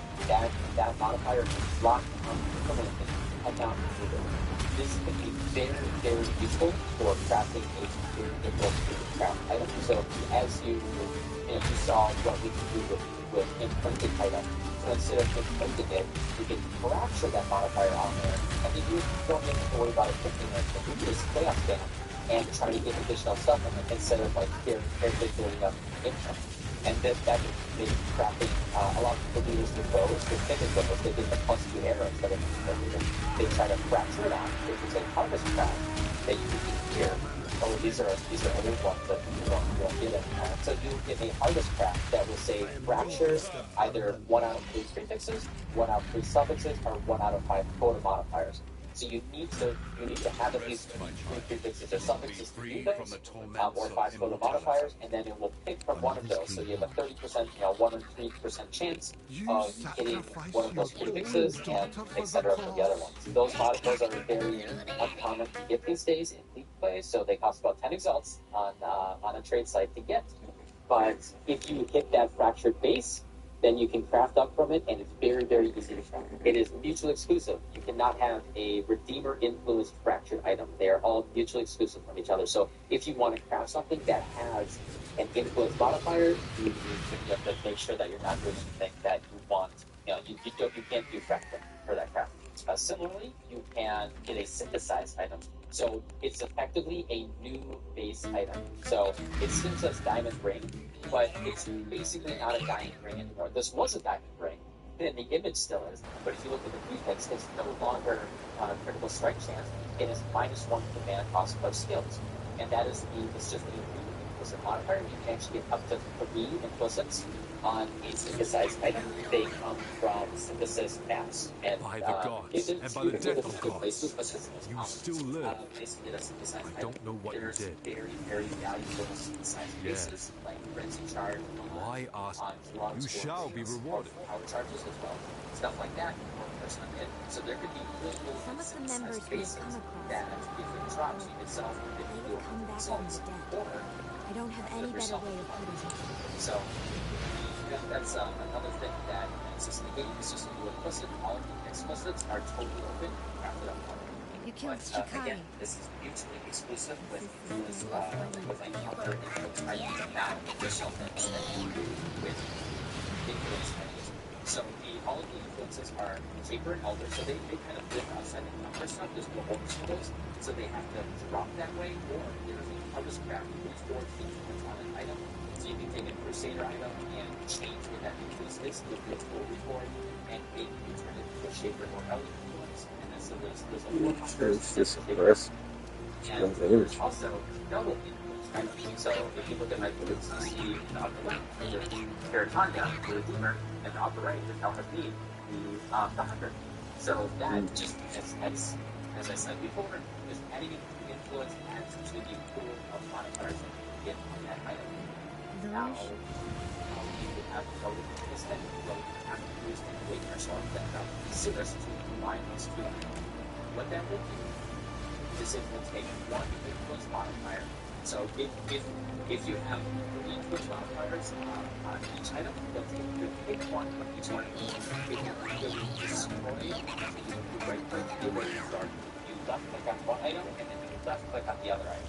It will destroy the first item that you clicked on and add the influence to the new item. It will take one influence modifier, each one of those, combine them, and then re-roll everything else. So you'll have guaranteed 2 influence modifiers, one for each original item, and then the other up to 4 modifiers will be totally random, so you have good control. So Awakened Absorb is definitely a YOLO with bad, and I've had to do this a lot. This you get like a bad modifier and easily move without like a YOLO one. So to show this off, I will roll these when they have influence modifiers, and then we'll awaken them together. And in fact, I'll use one of the Maven Zork as well. So what a Maven Zork does, it will increase the tier of an influence modifier. So it will do that by removing one influence modifier. So you need at least 2. It will remove one of them and basically take its power and put it into the other one. If you have like a tier, you have 2 tier 1 modifiers, it will delete one of them and turn this one into a tier 0 modifier. The Maven Zork will allow you to create a tier 0 modifier, which is a new one, which is super, super powerful. Sometimes it'll add brand new lines of power to it. If we take an example, so can't do it on jewelry, so we're going to go to gloves here. That's what we're working with. Oh yeah, jewelry and weapons are not Mavenable also. So if we go to Craft of Exile, you'll see this Maven Orb. If we mouse over it, you'll see that tier 3 is 16%, 21, 26, and the Maven version is 31%. It goes all the way up to 60%. So it's like double as powerful as the tier 1 modifier. And some of them are like super, super crazy. Well, they'll add like another line, like physical damage converted to fire, but also gain 5% physical as extra fire.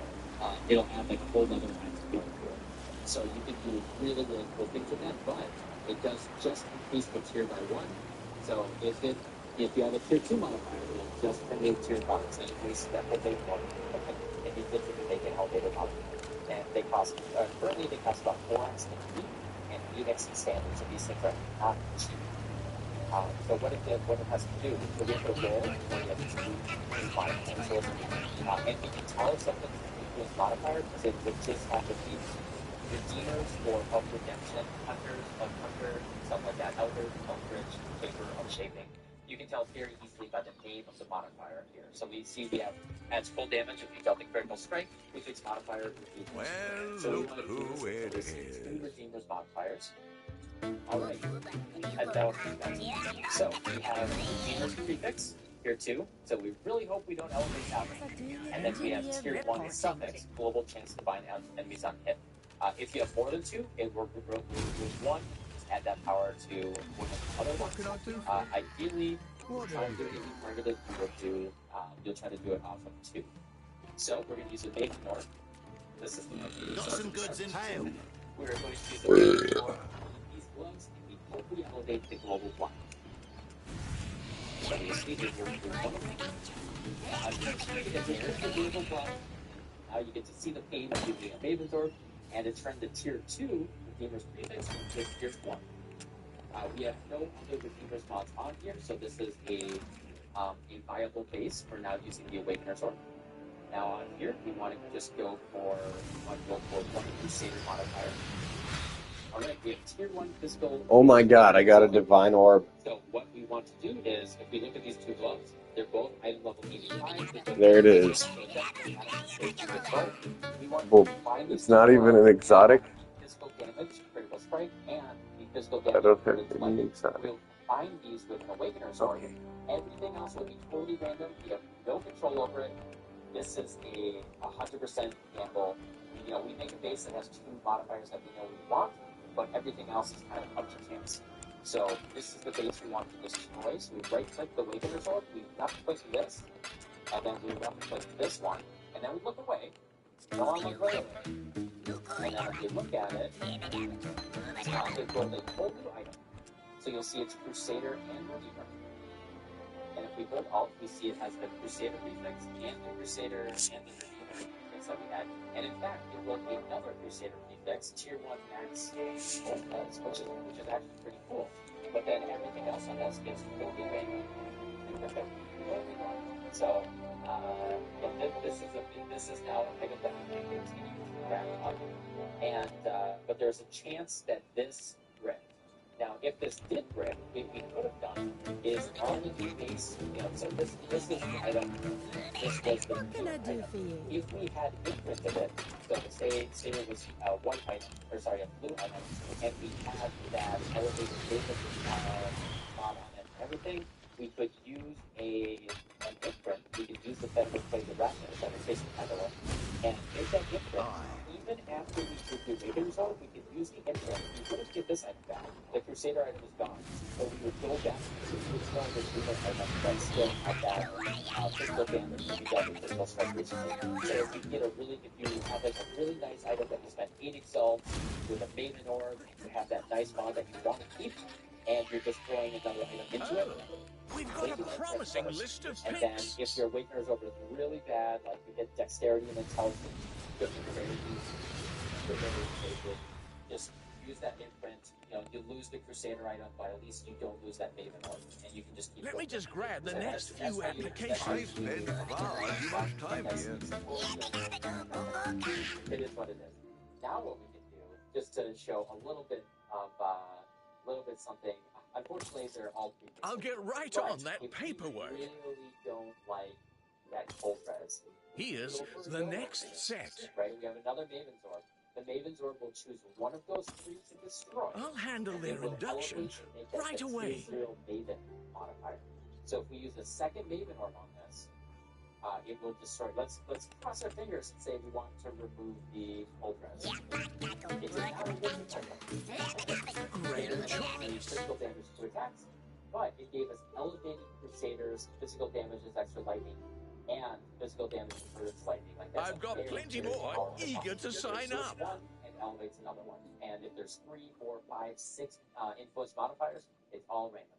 That is how you craft an influence item, and that's pretty much all that really goes into it. It's an expensive thing. You want to plan things out and go from there. All right. Now I'm going to touch on the more advanced, expensive stuff. I'm not going to go into a ton of detail. There's a lot of very advanced strategies that you can do with it. I've got plenty more eager to sign up. In the description below. Here's the next set. All of this will come with a spreadsheet with a lot of detail. Just to explain, just put in one place where all the stuff I described is. But I'm going to talk about and show some meta crafting. It's not as complicated as it may sound based on its name, but the techniques that you use, it does enable a lot more complexity in crafting. And as soon as you're jumping into that, I think the really good crafting is kind of how it's built up this video. Ask me questions, anywhere you can find me on Discord or Twitch or anything, and we can talk about that. But yeah, I can talk about metacrafting for an hour by itself, going into all the different strategies that can be done with it. What metacrafting is crafting. There's a few modifiers that really you're able to do while you're crafting, because it kind of live outside of the basic rules. It modifies the way that commerce works, and that's kind of how it's called metacrafting. The person does its stuff based on what I started off saying at the very, very beginning. You have your basic item, you have the state of that basic item that's in right now, and you have the currency or the tools or whatever that you're using on it, and they just have a set interaction. Metacrafting changes those rules, and that's why it's metacrafting. The new ones are prefixes cannot be changed, cannot roll attack modifiers, cannot roll cost modifiers. What this allows us to do is But I'm sure you'll have lots of fun with that. What that'll do, for example, if I do prefixes cannot be changed, and I scour the item, that means that even the scouring order, it's countered by that prefix cannot be changed, and it's just go with false songs. And we can do things like that to interact with the crafting and do kind of more advanced things and modify certain stuff.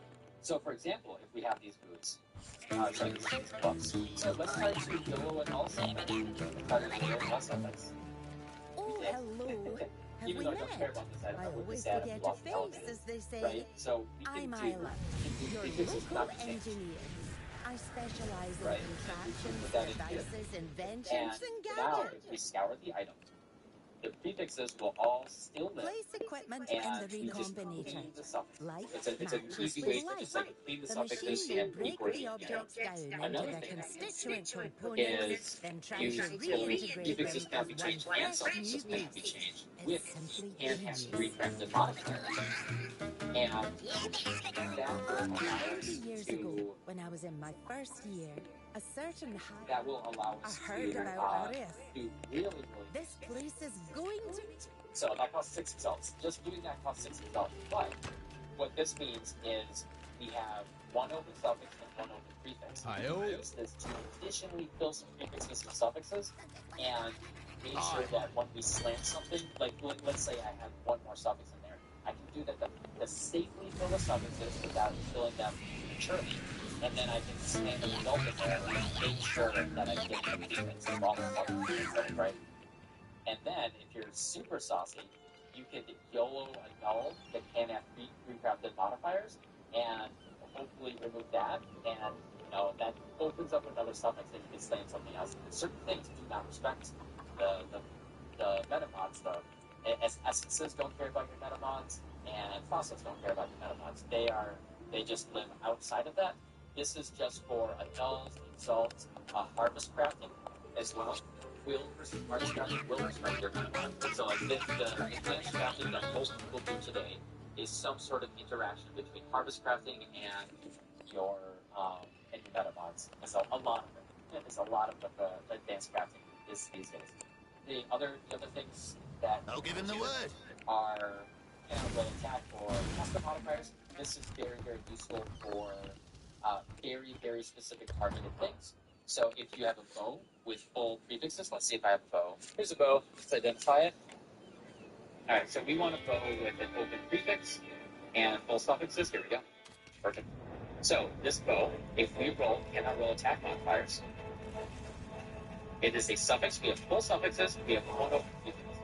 Now, this is a very unique interaction that is good to know if you're ever crafting a bow. Is every single prefix on a bow has a Look at that. Boom, boom, boom, boom, boom. Except paragons. This guy right here is paragons. +1 level socketed gems. Normally, it has a medium weight, kind of low, a little lowish. So it's kind of hard to hit, and it's a really nice modifier to hit. Now, suffixes, there's some suffixes that are not attacked, but if we have full suffixes and we cannot roll attack modifiers, if we use an exalted orb on it, we are guaranteed to hit +1 level socketed gems. So that is a unique interaction that you can do. You cannot roll certain modifiers for, and then you can do really, really complicated things, right? Like you can have multiple crafted modifiers, you cannot roll attack, you cannot roll caster, and then slam something if you want to apply a bunch of modifiers. So, metamods are, metacrafting is much more complicated. But once you know the basics, it's just learning the specific ways that people use those to craft additional stuff. It's not a different world, and once you're used to the basics, it's not that scary. The scary part is just the fact that it costs a lot of money. I've already spent 30 exalts just for reference in standard, just to demonstrate to you guys how something is working. That's just a demo. That's not even a full craft. That's, I think, as far as we really want to go with metacrafting. I think the best thing is just study as many crafts as you can that are out there. Definitely watch like Elishar's videos, and he'll have metacrafting in a lot of different stuff that he does. And just learn them over time. Talk with other crafters, talk with other people that do crafting, and just see what's out there and start picking up those tips because there's a lot. And as you saw, it's not even something that you can get into until you're willing to spend 4 to 6 to 10 yourself on crafting anyway. So that is what it is. All right, harvest crafting. This is a topic that I could make a whole 1-hour video on just by itself. So I'm just gonna touch on the basics. Yeah, it's a very complicated thing. The way that you use it, interact with metamods and all of that other stuff, it gets kind of subtle and complicated. So I'm just gonna touch on it and I put as much detail as I can into a spreadsheet, but I think it's just useful to go to the wiki, read this page, watch all Shard's videos, look at the way that tools can use that in different crafting steps, and start to understand the way that they all work. The harvest crafting it's changed since it was added. It started off as incredibly powerful, where you could just say add fire. I just add a fire thing, remove a fire thing, and you could just do that to exactly the thing that you wanted. It was very, very simple. It was very simplistic. And now we're in a situation where we've had to, it's been nerfed a number of times, and we've had to come up with multiple ways to figure out how to do that. But you can still pull up the exact same. So the way it works is you find a harvest in your map, you kill the monsters in the garden, and you'll get the super crafts from those monsters. And then you can store them in your harvest crafting station for later. You can put your item in there and do the stuff on it. I just demonstrated some of the gigantic nerfs that they did is you can no longer use harvest craft on influence items. Some of them you can't do this with you can do like reports keeping prefixes, stuff like that. So you can still do some things, but like it's really hard to enhance the ones. They all say non-influence now. They did not used to say that. So the stuff that's available to us here is we can augment just a random item. This is incredibly rare. But this can just be, like I said, add fire, add whatever. This is so rare now. I've only seen 2 all week, and I only saw it for like the normal results, not the targeted ones. Remove non-add, I have not seen a single one. But this is you annul like a non-critical strike modifier, add a critical strike modifier. Remove that, it's not an item, but yeah, I guess you could remove an influence mod from an item. Reforge. This is basically the most common thing. So when it says of a certain group, the certain groups are like fire, crit, speed, cold, all those like the big tag groups.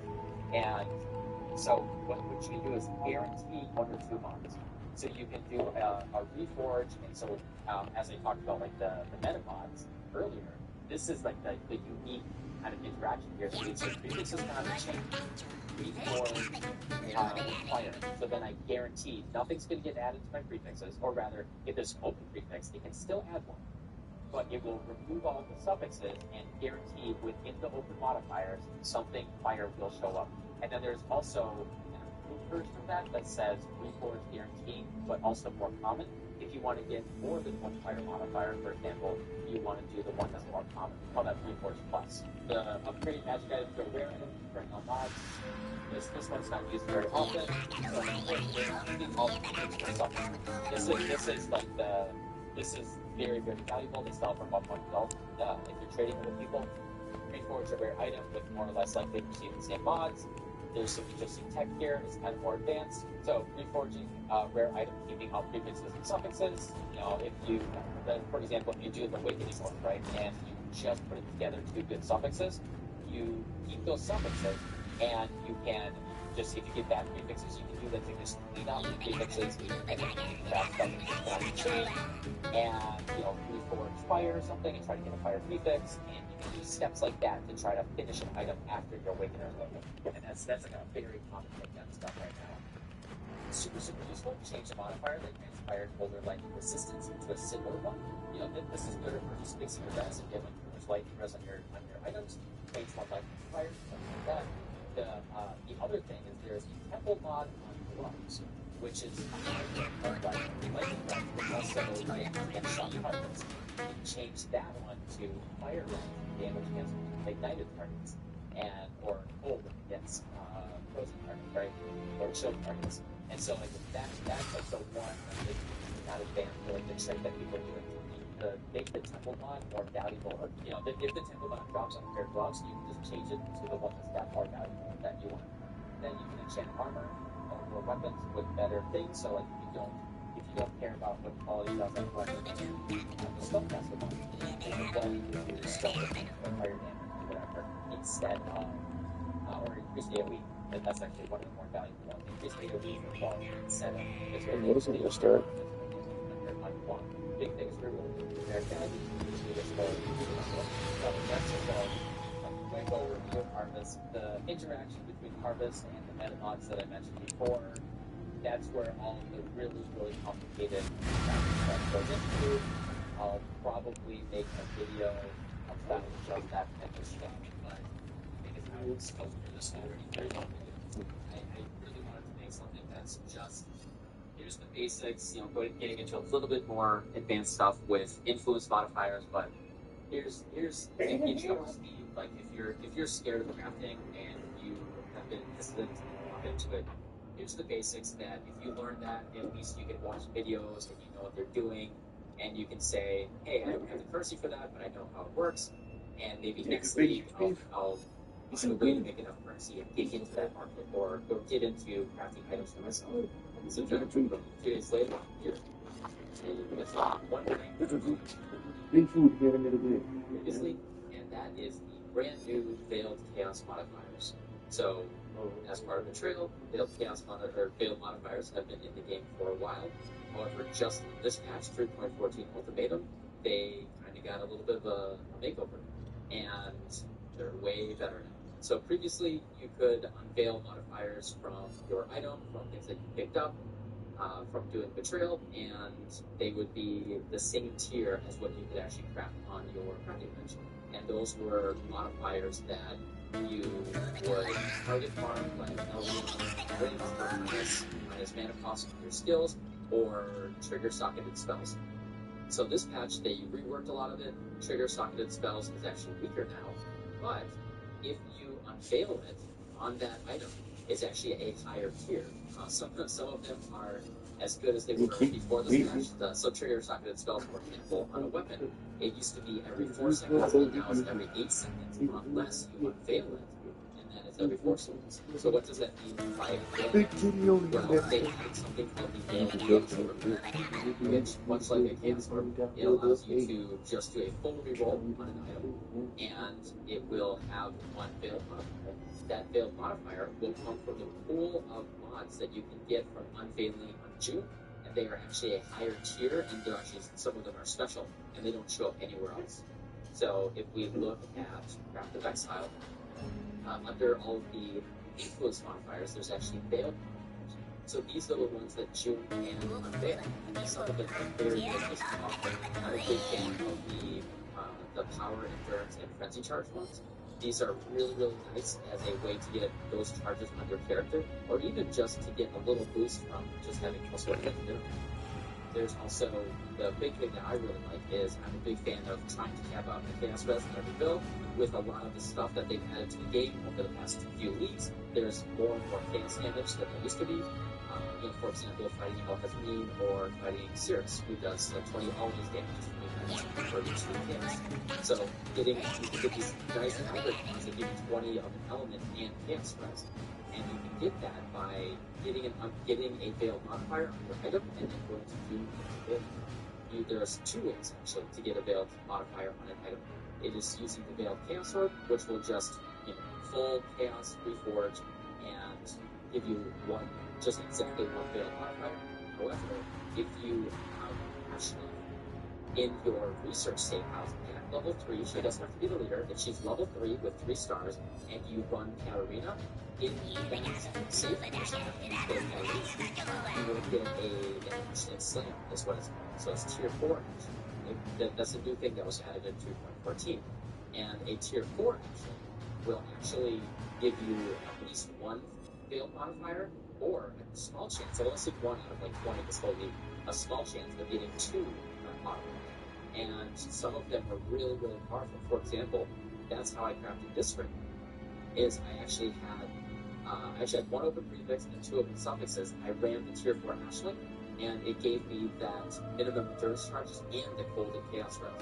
And that's how I created this really, really cool ring. So that's what it is called, just an Ashling Slam or tier 4 Ashling. The one thing to note is you cannot do it if you already have any unveiled modifier on it. So it'll say chosen or of the order. The prefix is called chosen, and the suffix is called of the order, or if you have any crafted modifier on it whatsoever. So you have to remove all your crafted modifiers before you do an Ashling Slam. Conversely, a Veiled Chaos Orb is you just do it. It has to be rare first, and then you just do it, and you will get a you'll get a whole new item with a veiled modifier. You can actually tell if the prefix or suffix, if it's long or short. Long prefixes are long, suffixes are short. So you can tell right away if this is, and I know this is a suffix already because it's short. Now, what you can do is if you are looking for specifically a prefix or suffix, if you unveil now an unveiled modifier is no longer just a crafted thing that you can remove. It actually becomes a permanent modifier on the item. And then you can craft your own thing on top of that. But while it's still veiled, it actually counts as a crafted modifier. So if you got a suffix and you don't like that, you can actually just go here and do remove crafted lines, and that will remove the suffix. And then, but if you like what you got, you can put it in, go into June and unveil, and you will usually be looking for very specific things. Like in this case, 12% chance to deal double damage is very, very nice. And so we can just craft it on, and you'll see that it becomes a permanent suffix on the item, and then we can go over here and actually just craft whatever the heck we want on top of that. So it's a really nice way to get these super special targeted modifiers for your item. One thing to note is when we're looking at the design, some of these have a weight of NA, not applicable, not available. That means that you actually cannot get that from Ashland from a slam, or a veiled can sword. You can only get that from an item that was already veiled from a betrayal master. So some little extra tech that you can do, and actually how you get additional ones using veiled chaos orb. So normally a veiled chaos orb will just give you one modifier. So what we can do, if you remember from the meta mod especially, is we can, for example, do prefixes cannot be changed, or I guess like that. This example, suffixes cannot be changed. And then we can create a veiled chaos orb, and the suffixes will not change. The prefixes will get fully re-rolled, and then we will have a guaranteed prefix veiled modifier. And that's actually how I crafted this bow. Is I started with the bow attacks fire 2 additional arrows. I crafted suffixes cannot be changed. I used a veiled chaos orb. I then unveiled chance to deal double damage on the suffix. Then I crafted and have 3 crafted modifiers. Suffixes cannot be changed, and then I used another veiled damage and I can be attacked with weapon resistances. And then I did a Yoooooooo slam. I get T1 increased elemental damage with attack skills. Cannot roll attack modifiers plus 1 socketed gems with just slam it with an exalt. And that is the entire steps for crafting this bow. Now there were some missteps in the middle, using the imprints and doing all that, going back. But if you just remove the failure states, that is all of the steps to craft this bow. All you do is, so those are the steps to craft the bow, and then the failure states in the middle are using an imprint or doing brute force keeping suffixes and stuff like that, so you can try to eliminate that state. And that's really like the summary of all of crafting. There's some additional subtle things that I kind of hinted at, but in terms of like, I've already given you guys all of the tools for crafting this bow that, depending on the state of the league or whatever, this is a 60 to 100 exalt bow, and I crafted it for about 20 to 30 eggs. And there's not a single thing that I did with this craft that I didn't tell you guys how to do in this video. Alright, that was a lot of talking. Hopefully I presented the information with enough examples that was useful for everybody. I really actually wanted to make something that was just... Here's, if you don't know anything about how crafting works from zero to at least understanding the bits and pieces, or at least like an overview without going into extreme detail. And we're already on a very long video.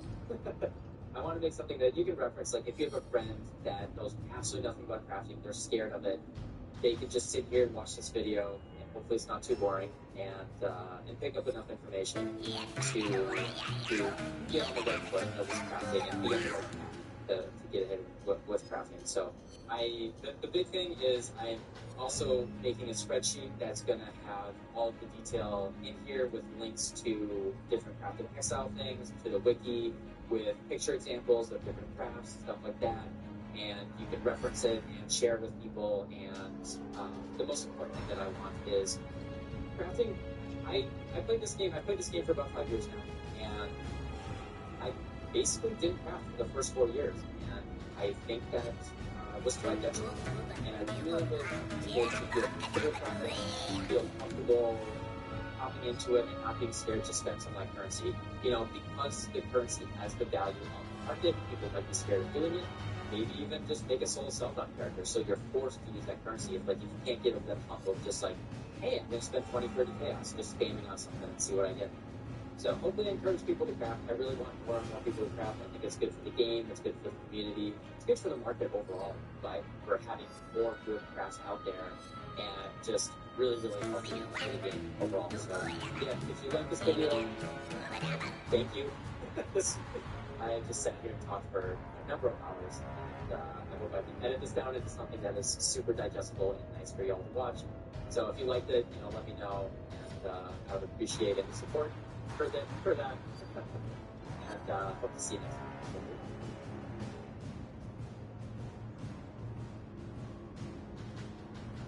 It has been over 2 years since my beginner crafting video that most of you guys, if you're subscribers, probably watched. It is by far my most popular video, and it is the intent of this guide is that you have already watched the previous video, you're aware of the foundation of crafting, the item level, the basic currencies, and what we're getting into today is all of the stuff that's changed since the last video, all the stuff that's been added to the game since the last video, as well as getting into advanced techniques that I didn't cover in the last video. Between the previous one and this one, you will have a pretty comprehensive knowledge of most of the techniques that are used to craft pretty much everything in Path of Exile. Please let me know in the comments below anything that I may have missed, any advanced techniques or best practices that I have crossed over and covered, and there will likely be an addendum to this video very shortly afterwards. Also, this is going to be a very long video. There are timestamps and table of contents below. Please go to whatever you're interested in. This is intended to be a compendium of stuff to go back to and reference in the future. And before we get started, thank you everyone over the past couple of years that is a patron, a follower, subscriber of this channel. If you want to keep this channel alive and support it to the future, please consider patreon.com/subtractive. And without further ado, let's get into it.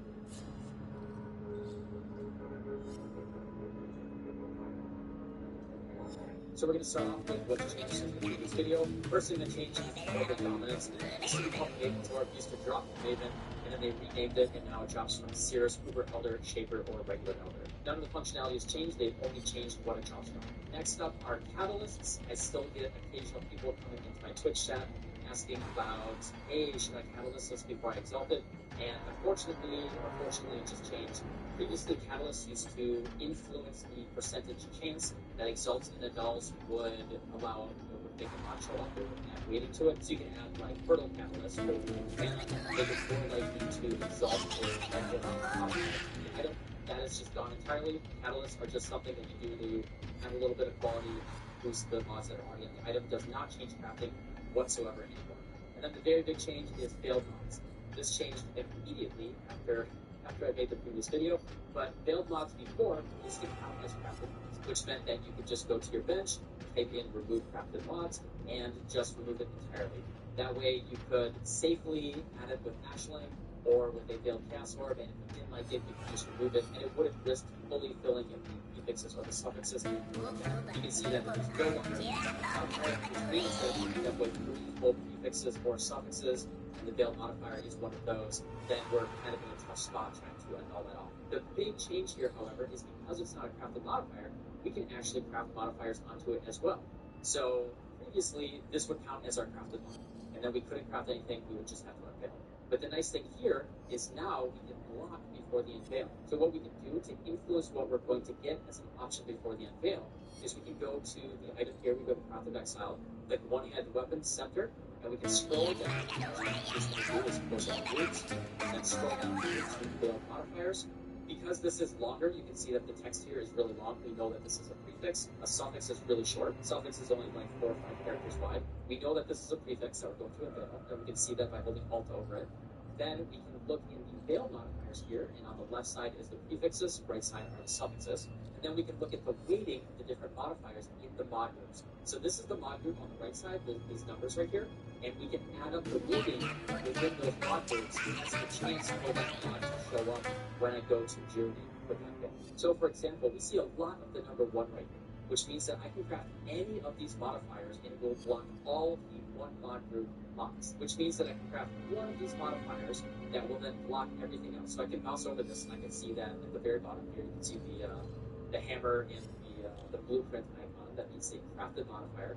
We can craft that and it will block all of these ones right here. And then we can add up the weight of all of the one mod groups and we can see that is the chance to block that amount of weight, which makes it much more likely to get the other mod.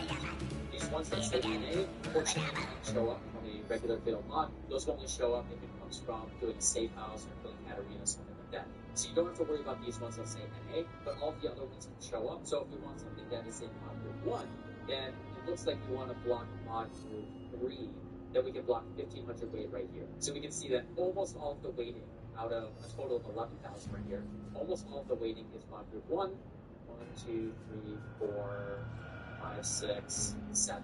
Yes, 7,000 out of 11,000 is in mod group 1. So that does mean it's difficult to get something really influence what's in mod group 1 right here. And the more that you look at these, the more you unveil modifiers and you learn the blocks, you kind of just get the general frame of reference. So for example, I know that in a one-handed weapon, there's pretty much just two main mod groups. There's the Biz mod groups, so you can see that all mod group 3 right here. These are all physical modifiers. And then the generic damage as well as the spell damage is all mod group 1. They're all shared together. You'll get the feel for this. You'll start to learn that gloves will always craft a conversion modifier to block the most weighting. On most items, you have mana to block. You go on to a mana. What we'll do here is we'll craft the physical damage modifier. We can do the lowest cost one, we can do the cheapest one. And that will block all the mod group 3 modifiers right here for the input. Click on June right here, available mods, and then there's a very, very high chance that we just get mod group once. And we can see that we got the lightning damage here, we got penetrate chaos res, and penetrate mods. And that is basically what's repeated. Because we block mod group 3, we see that what is available is 23, 29, and those are actually the only things that can show up from right there. We got 1 for 1, 1 for 23, and 1 for 1. That's pretty much locked in. If you craft the physical prefix to block all of the mod group 3 ones, then we're good with the prefix, and then we can go back to the bench and craft something else. We can craft some spell damage, something like that, and we have our craft mod. And then the other big thing that changed is Ashley right here in the as one of the masters from the trail. When you get her in research at level 3, she has a craft when you go Catalina until you level 4, which is you previously used to just add a veil modifier and do now, because that would be too powerful with the mod, you can pretty much, if they did change how that worked, you can pretty much guarantee to always get the mod that you wanted a very large percentage of the time. To make that a riskier option, now she removes the modifier and adds a modifier. So usually what you'll do is you'll use a meta mod, which we'll get into a little bit later, to craft suffixes or prefixes can be changed to make sure that you can only remove a mod from the whole thing that changed with the modifiers is previously, you can see right here it says chosen, that's a tier 1 prefix. It'll say chosen, and then the suffixes will be called of the order. So you can always hold Alt to see if you have a failed modifier on the item.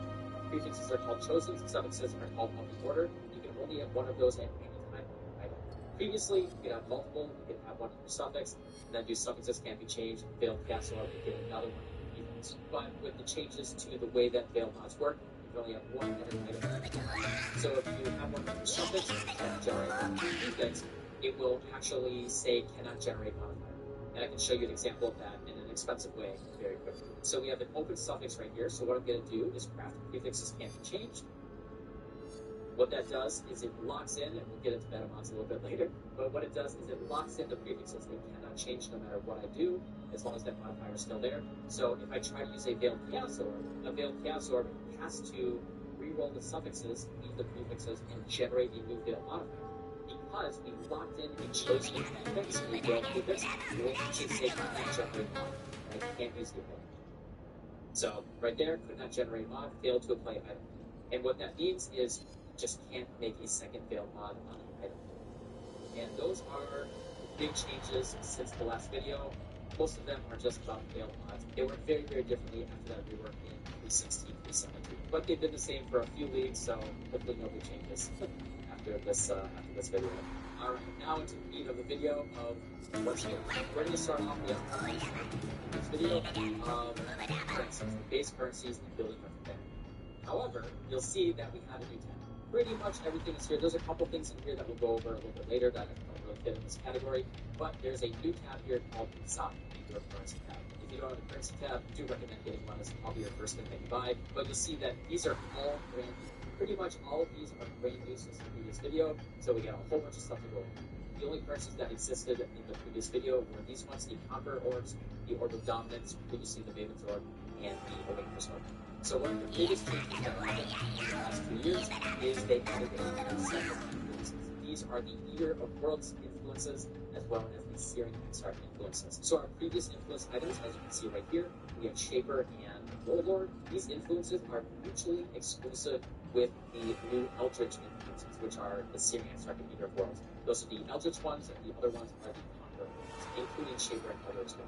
So there's no way to mix and match these. If you have Eldritch influence on your item, or you have Conqueror influence on your item, they cannot interact whatsoever.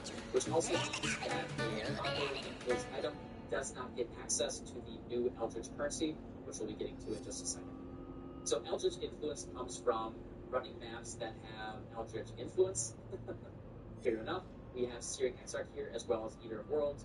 I'm not going to get into all the stuff that they do in the game, but the general idea is by killing monsters in those maps, by killing the bosses, you can get items that either drop already in or you can get these items that let you manipulate the influence on those items. What these influences do is they set their own implicits. These currently only work on armor items in the game, so helmet, body armor, boots, gloves, and shields. To demonstrate what they do is you can use this currency on a either already influenced item, only Eldritch influence. You'll see it does not work. If I try to click it on a Conquer influence, fail to apply item has influence.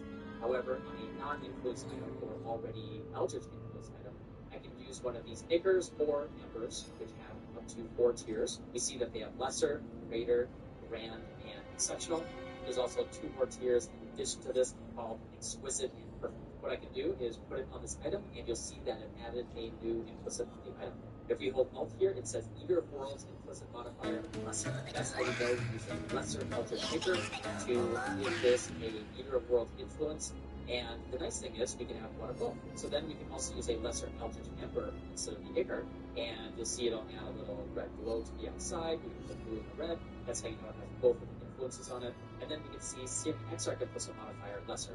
And if we want to see what we have a chance of getting, we can go to Craft of Exile again, go to Body and Strength, scroll to the bottom, and then we can see the Searing Exarch and Eater of Worlds implicits. So these are the list of the implicits that we get, and you'll see that they also have the rating. So they're great for what you get, and some of them can be harder to get and annoying to get. And like I said, there are different tiers based on which currency that we use, going up to Exceptional. That we can click on this, and you can see, oh, there's actually 6 different tiers. So this is Lesser, Greater, Grand, Exceptional. And so for this modifier specifically, we can see the weightings, we can see the possible rolls that we can get by spamming it with the currency that we have. We'll also see that there's versions of many of the mods that say Pinnacle Atlas boss in your presence or unique enemy in your presence. These ones will be significantly stronger, but are not active all the time. Unique enemy will be a little bit stronger, but the Atlas boss, which is more restricted, will be even stronger. And that's really the first steps of interacting with Eldritch implicits and Eldritch influence, is just use these currencies, buy them, spam them until you get the modifier that you want, and you can just use the item. If you want the better version of the modifiers, you can go for the more expensive currencies, going up to Exceptional. Exceptional only drops for bosses, so these ones are usually much more expensive. Grands and below can drop from regular modifiers. However, if you remember, there are 2 more tiers of modifiers, and the only way to get those tiers is to use something called forward. This item has a very good price in the economy, but it can very quickly get pretty expensive later on in the game. What it does is it unpredictably raises the strength of one modifier and lower the strength of another. And this is influenced by the tier of the modifiers relative to each other. So if they are both the same tier, it's a 50-50 chance which one is going to stick. If there is a We got big trees? It's a big tree right here? What's that smell like to you? What does it smell? Does it smell good? Hmm? What you think? Yep. Isn't that good beef? Good beef?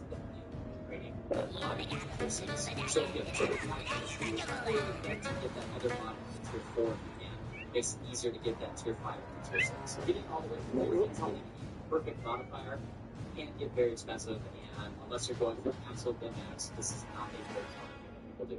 The other thing to note is some modifiers actually have great points right here. Here, perfect example.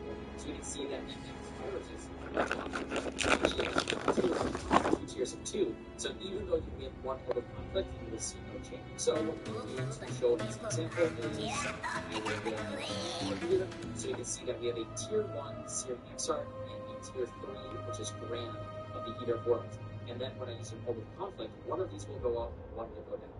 Most likely, the Searing Exarch will go up because it's a lower tier, and it's going to try to bring that into equilibrium. Let's see what happens. And there we go. That's exactly what happened. So the chaos damage went from tier 1 to tier 2, and the mana recovery rate went from tier 3 to tier 2, and now they're both tier 2. And to show you guys that there are tiers higher than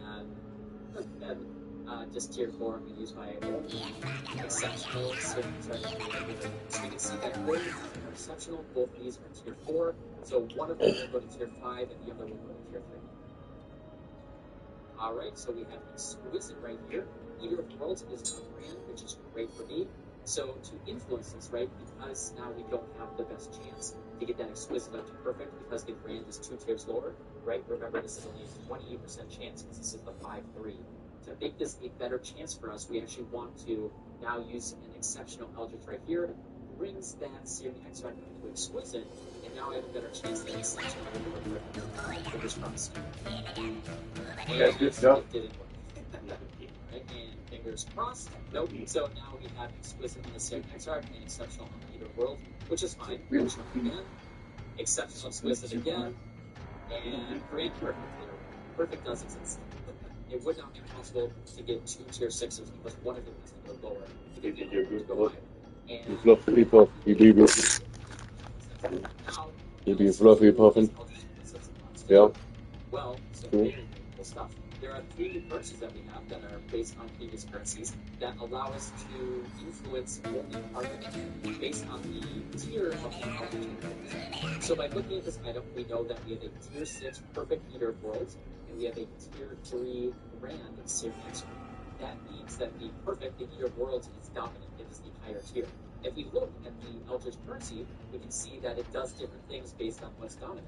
And this allows Can you get us it? to interact with only weaknesses or only suffices at a Can we time, break it? which means that we can craft an item with a lot more influence over it. We can go for perfect suffixes and then only interact with the prefixes. Very hard. Just saw, we can change the tiers, so we can go entirely for the prefixes, change the tier, and then go only entirely for the suffixes afterwards, and vice versa. We can switch that around however we like. So what this is a Chaos Orb, an Orb of Annulment, and an Exalted Orb. They do the exact same things that the default normal currencies do, except they only influence the one side. They essentially pretend that only one of these sides exists at a time, so they're just interacting within just that bucket of prefix or suffix. Prefixes are Searing Exarch. Red is the top one, the stronger one. The subordinate one is the Eater of Worlds. Blue is the size. Unfortunately, the prefixes sometimes Eater of Worlds show up first, so make sure you read it all out. In this example, it does put it in the right order, Searing Exarch, then Eater of Worlds. Sometimes those can be in a different order, so be very careful about that. You can see that we have tier 6 Eater of Worlds. So that means that this currency will only interact with the suffixes of the item. So, for example, if I have perfect prefixes, I love these prefixes. Tier 11 life, that's exactly what I wanted. Get down. My body. That's what we're looking for. But don't love these suffixes. So the cool thing that we can do here is just interact with the suffixes. You know what? Maybe I like tier 5 lightning cards. Here's what we do. Remember all the suffixes we're interacting with just the suffixes. And what we can do is we can say, hey, I got lightning res already in the suffixes, and I really want to get either strength and another res. That would be great. What can I do? I can actually craft additional physical damage reduction. We can see that this is weight 5,000. We can craft this and use an Eldritch Exalted Orb and give us a very, very high chance of either getting strength or one of our resistances. There is a good chance that we get life regen. That's the meme. We could get life regen right here. It is a very, very high weight. But the best thing that we can do to give us a good chance of getting a resist is to craft physical damage. So we can actually block this. We can see we can craft this right here. Because we mouse over this mod group, we see the little hammer symbol. That means it's a craftable mod. Then we can see that we can block 5,000 weight. And then all we have left is strength or res and life regen. So that's what we're going to do. We're going to craft physical damage reduction right here. the cheapest one, and then using an Eldritch Exalted Orb, we have a 17,500 weight to get a res, 9,000 weight for strength, 11,000 weight to get life regen. So we're most likely going to get res, but there's a good chance that we get strength or life regen. It's only on suffixes, so we know we can only interact, we'll only interact with the suffixes because the Eldritch suffix is actually called. This is a better example. We have an open prefix right here, and this tier 11 life, we still got it, beautiful. And we have strength. And what we want to do is, again, we really want to get resist, and now we also have life that's open. This is the exact same situation. Strength is blocked. We want a res, we craft one person based on main introduction. We're either going to get one life regen or resist. And the cool thing here is because we're using an Eldritch Exalted Orb, we are guaranteed to get a summons. Even though we have we're trying to keep that open for something later in the crafting process. We can keep that open just using an Eldritch Exalted Orb, and hopefully we get a res. Look, we got that. And if I try to use another Eldritch Exalted Orb, we'll see that it says item has no more space for me. Even though I'm trying to use an Exalted Orb, because it's only interacting with suffixes, it's only looking at that one half of the bucket right there, it doesn't care about the prefixes, it's not interacting. Now, conversely, I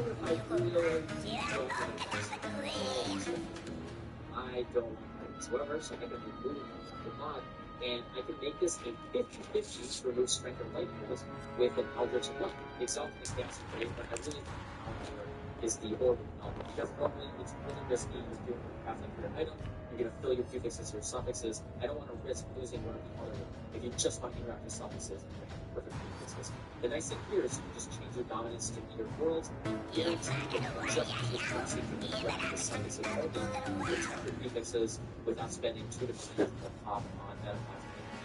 So I can go for a 50-50 right here to try to remove the strength or the light remove the light plus, and then it can get very degenerate where you go back here, craft back on, physical damage reduction, and exalt again, and okay, let's really try this. So and that's the basic flow right here. Now there's a third number, and this does the exact same thing. Suffixes, other prefixes. So I'll just cancel it right here. Guaranteed, re-roll the suffixes, and I can use this until I get 1 or 2 suffixes that I'm feeling happy with, without risking losing anything on my prefixes. And instead of crafting, prefixes can't be changed every single time using a Chaos Orb like that, we can just use the Eldritch one, and it saves us a lot of currency, rolling an item, 50-50. We usually craft an item suffixes first or prefixes first and do the other one. All right, so that is the power of Eldritch Influence and Eldritch Currency. There are so many implications with this. Many of them come with the power of meta mods, which is going to be a very big part of this video, which will be coming later. But I wanted to go over this first because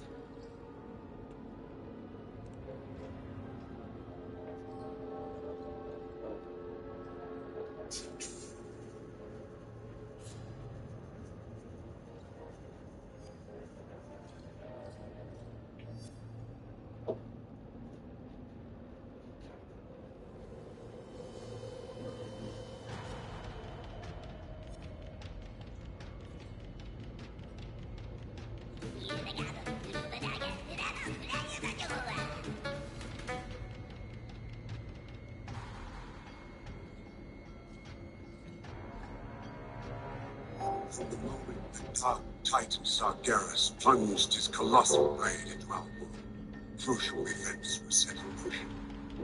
Agni Bronzebeard heard the cries of Azeroth, giving up everything to answer her call. Since being wounded by the Mad Titan, Azeroth has been corrupting and defeated. As beautiful speaker, he rallied the champions to her aid, and ultimately to confront the return of Resolve. It was during this conflict that Sabaton, a mysterious entity of the void, made a deal with Resolve, freeing her from the cursed blade that bound her essence within. Onward. Freedom to find my own. After she vanished into the darkness, Resolve was confronted by the mortal champions and destroyed, ending the old god's reign of terror. They did not look back at the with its eyes set on Azeroth. Soon, the sky was sundered, the Shadowlands split open, And our heroes were pulled into the realm of death itself. Champion, go! It was then that Anduin Grim enjoyed first, captured, tortured, and through dark domination magics forced to commit terrible acts against his people. I'm afraid if I call on the light, it won't answer. Scarred and shaken by his experience, he vanished, his whereabouts unknown. After the threat of the Shadowlands had been quelled, the dragons of Azeroth returned to their ancestral homeland. It was here that the primal dragon, Iridikron, broke free of his prison, and in pursuit of vengeance upon the Titans, he felt had stolen our world. He secured an ancient, powerful artifact, the Dark Heart. When the Titans come to reclaim their prize, I will be waiting. As word of this new threat started to spread, people began experiencing strange visions. The radiant song is being heard all across Azeroth. The council doesn't know what to make of it. It was then that Valeria Windrunner, a deadly huntress who had harnessed the powers of the void as a weapon against the darkness, was summoned to investigate. We still don't know what this Dark Heart relic is capable of, but we do know it's in the hands of someone called the Harbinger. It was not long before Illyria discovered the Harbinger's true identity. Zalatath, the mysterious figure, was once again on the move. Neither Zalatath nor the Dark Heart could be found. Her mentor, the enigmatic Locust Walker, issued an error and dial. The radiant visions you spoke of are the very same my people had before our world was consumed. The Void Lord didn't see us. Could Zalatath be seeking that same fate for Azeroth? You must find a way to stop her. You cannot. Then Azeroth is already doomed.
There's some people in this game.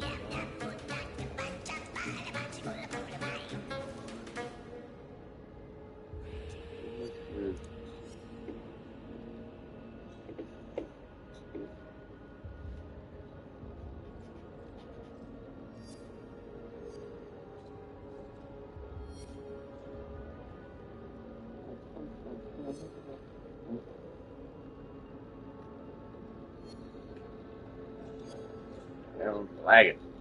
Holy shit.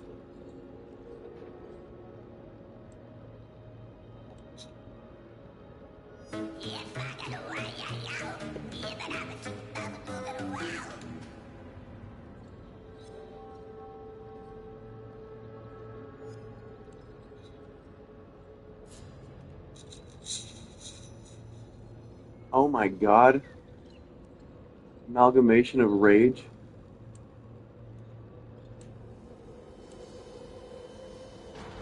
Wait, I can ride him?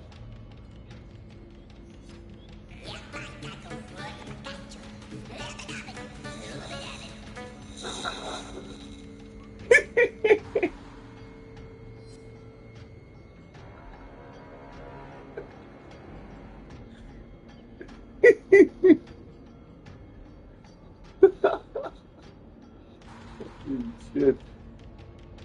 Boy.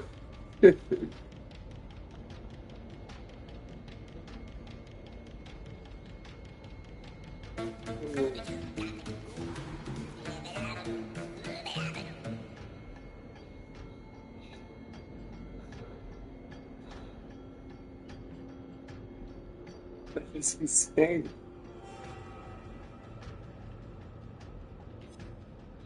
Oh my god, why can he fly, bro? This is so dumb. Why can he-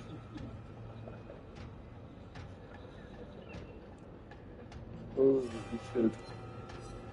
That is big silly.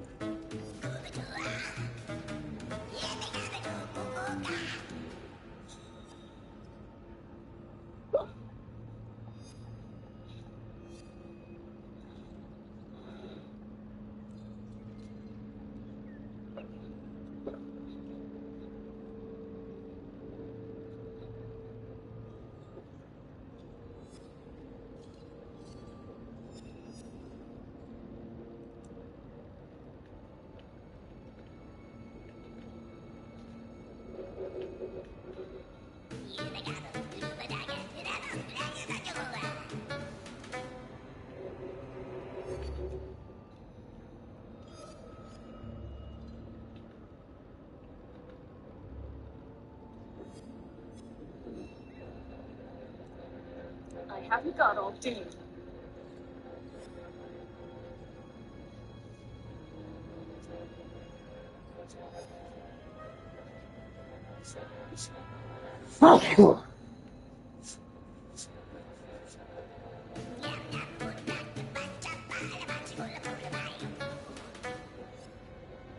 Victory for Sylvanas.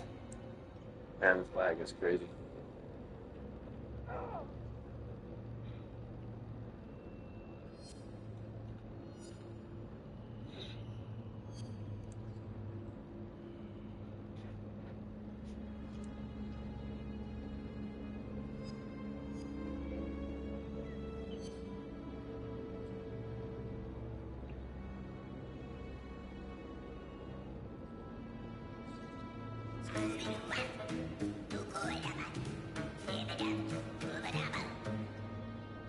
That's something weird to say. Frame rate 7. 6, 5.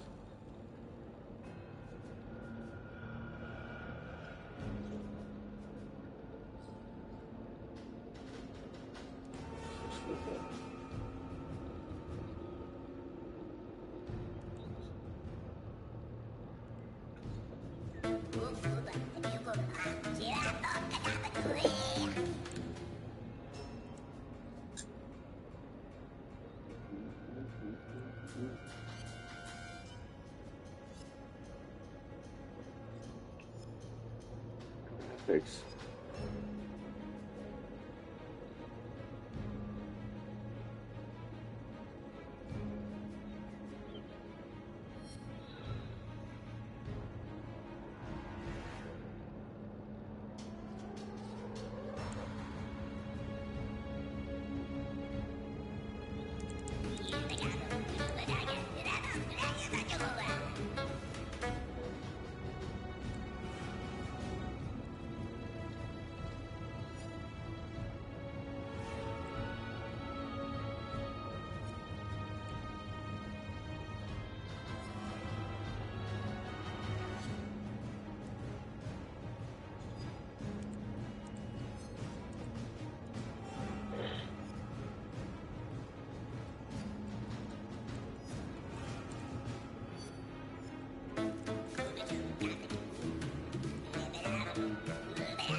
For 120.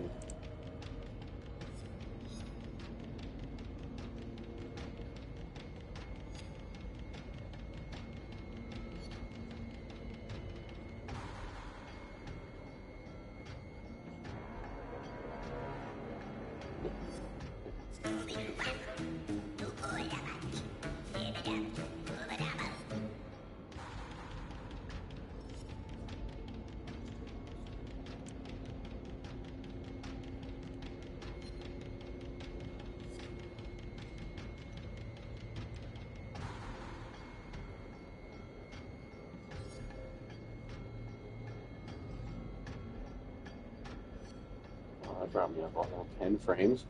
Jesus. I mean, I've almost got 20 now. Fucking cranking. God damn.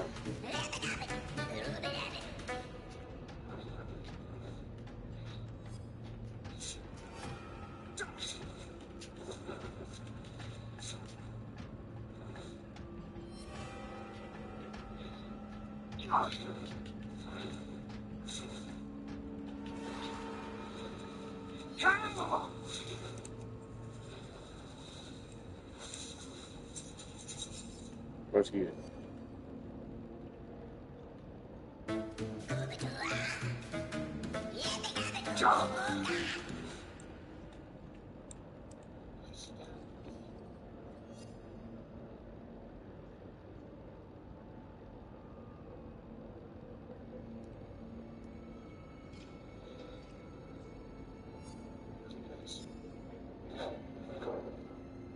Senegal should be within the Veiled Ossuary now. Alexstrasza and I will be joining you. Malagos and Sintragos have both suffered violent deaths in their lifetime. The least we can do is put their remaining essences to rest.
Mama says my tastes will be represented balanced.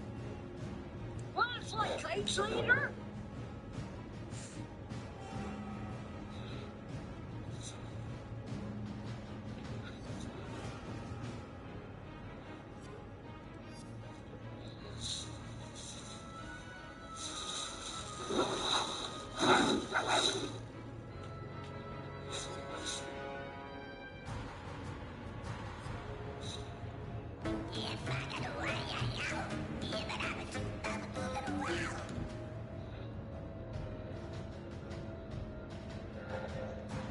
What now?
I'll see my way.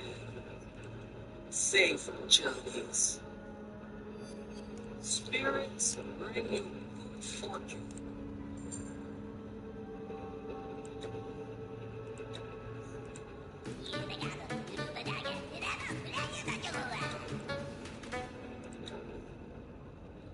I'll be seeing you again.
Self sells itself.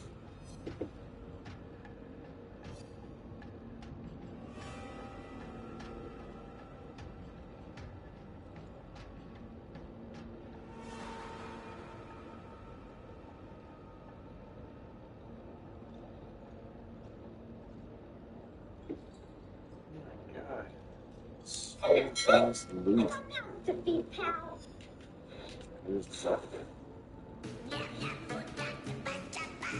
Oh, this is the stuff I had.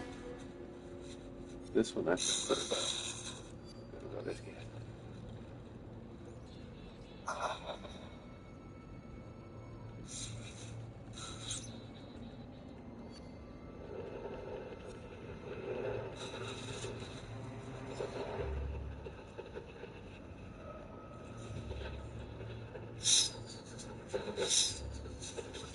See it.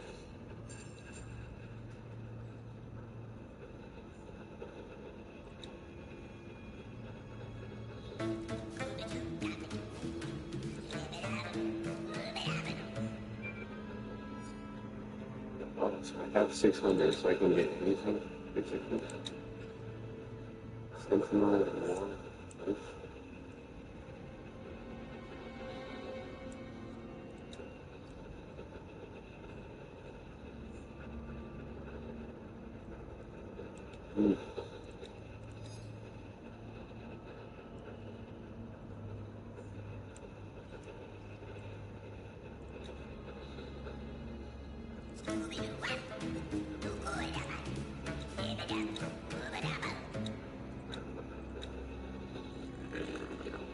Safe travel with Savior.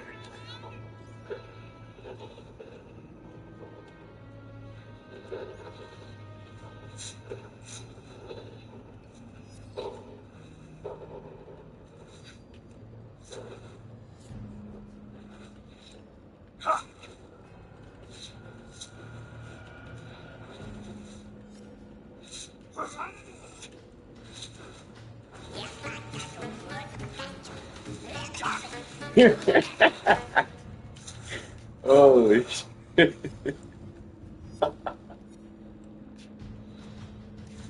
No wonder.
Shall we begin?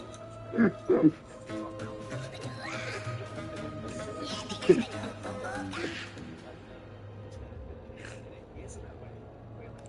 find the answers we seek. I will meet you in Lundane. Come swiftly and silently.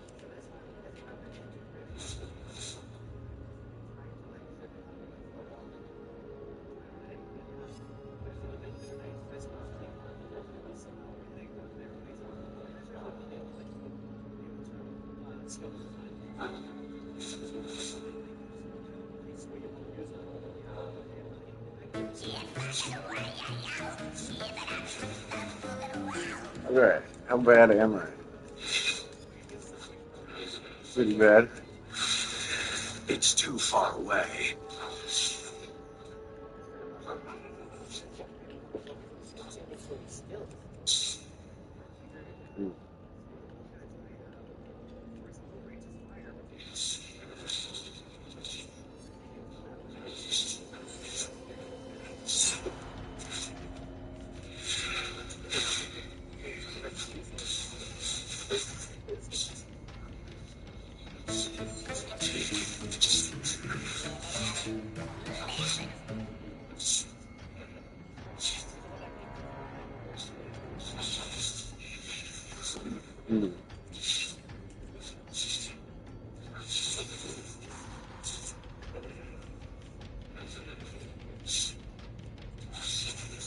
I'm out of range.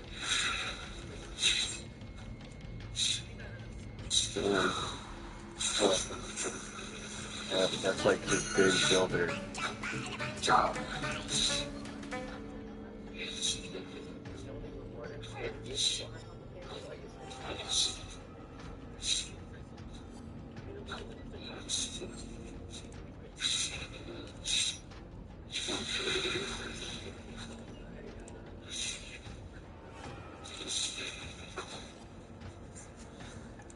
Is that in prison? I don't have that.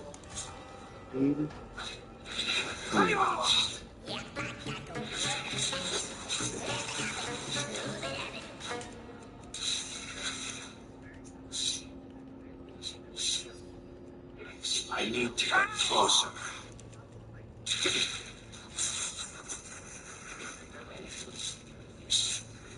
It's too far away.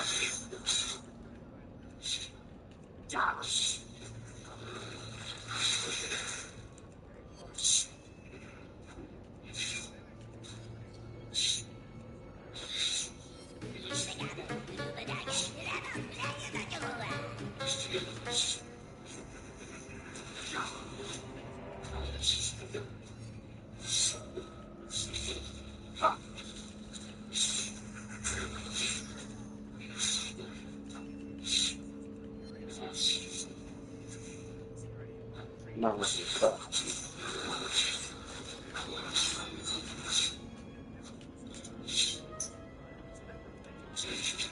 And that's my big CC. I don't have that either.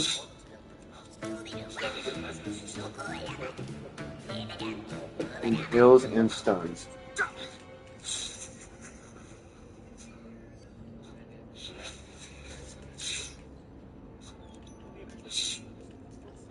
Here to 0. 4. 4. No. There's 4.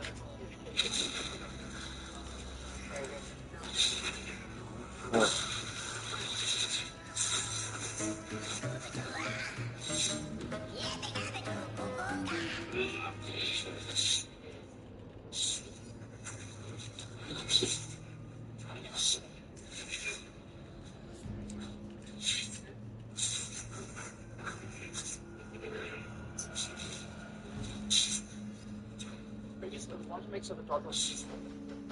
What is my R?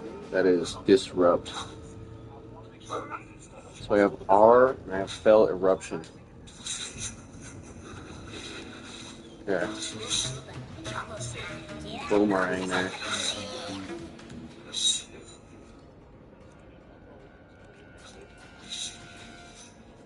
How does Sigurd go? I need to get closer. I'm out of range.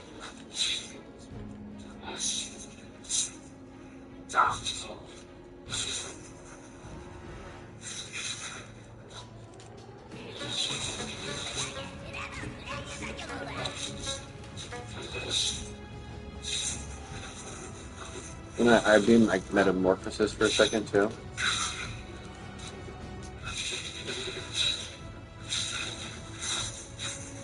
It's too far away. I need to get closer. I'm out of range. Oh.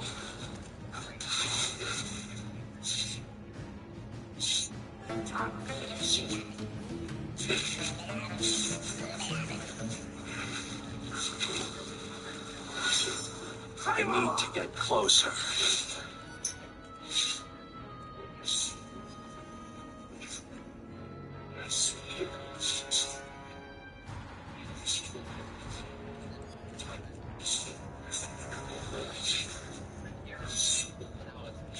Q.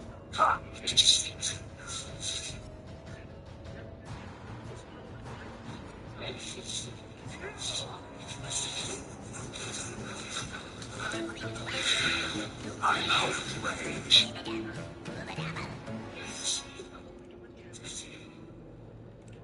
It's too far away.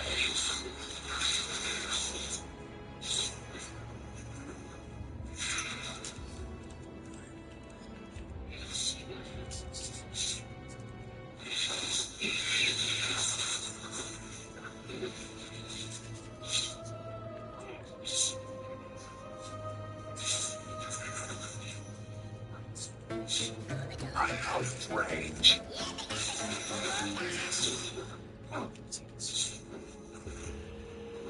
I need to get closer. Cancel my own shit? Oh, that's 4, not that's 5.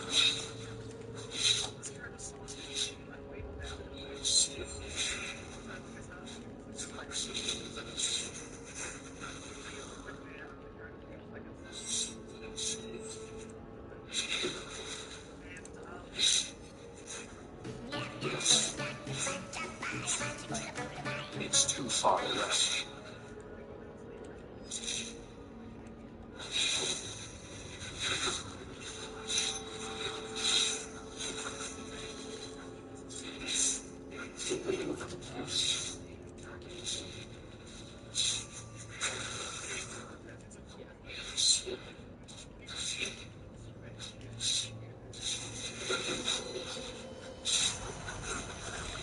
I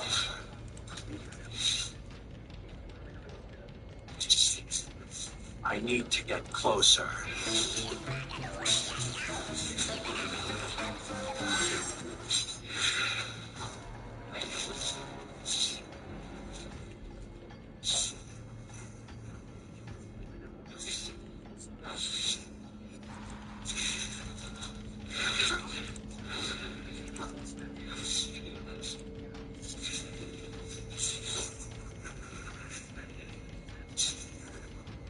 I'm out of range.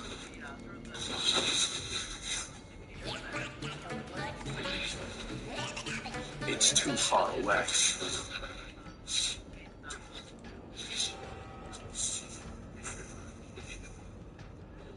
Out of range.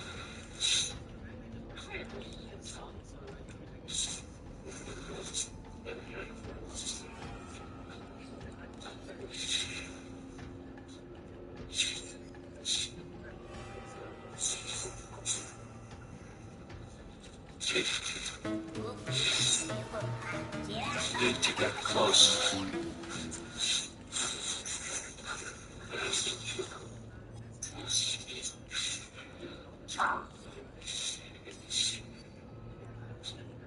Come on. You thought I can't. Fuck. Just can't see it. That doesn't cut on right there.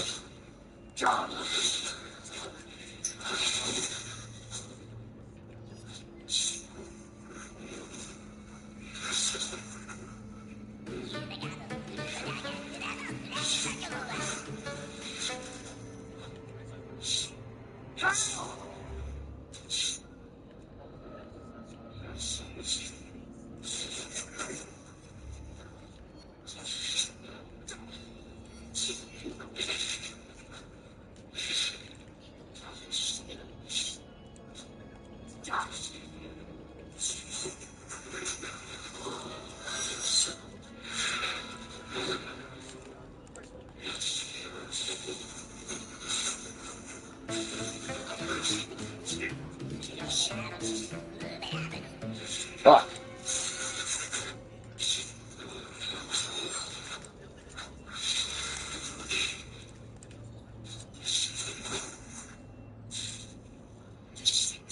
Tab.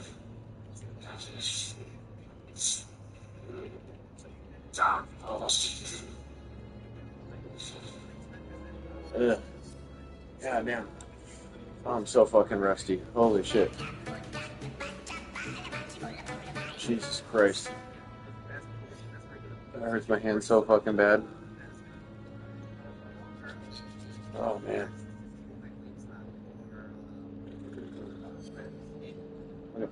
Should be 5-10 minutes.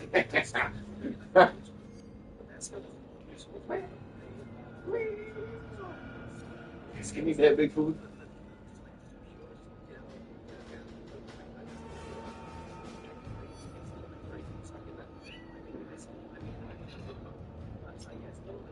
Yes, big kitty, do you need the big food? You need the big food.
That was good.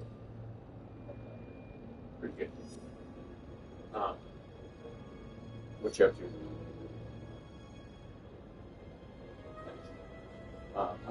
I got like some jerky and stuff, so I don't want you to buy anything. But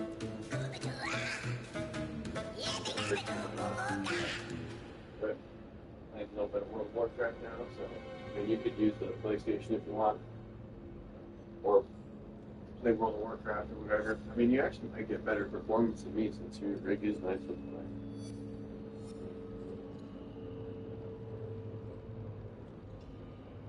But I don't know, you probably have to. Yeah. Like, I didn't even know mine had graphics. I'm sure yours does. That'd be the one thing.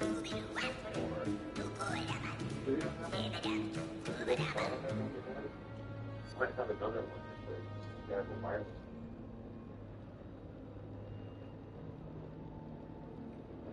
The one wireless one for sure. Or another just what is that? Two wireless ones. I don't know what the price is.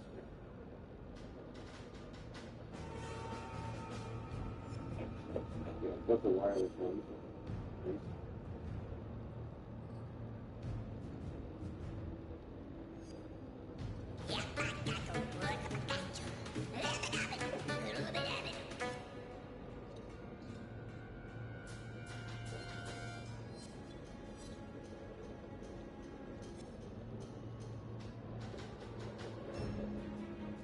Yeah, you can definitely try it out. I mean, you can even pay for like a character skip, I think. You can like pay to skip the whole leveling process too. Thank you. Leveling is kind of like the most fun part. Like after you're done playing for your character and stuff and just do the game over. It's way more fun to do that. I mean, like it's fun to play by yourself too, for sure. But either way, it's just fun. Yeah. But it's way slower.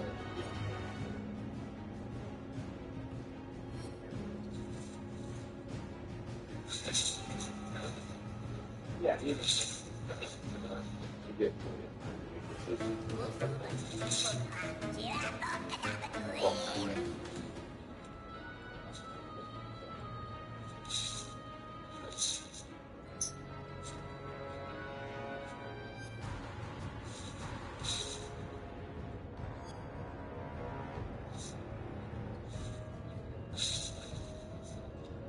Yep.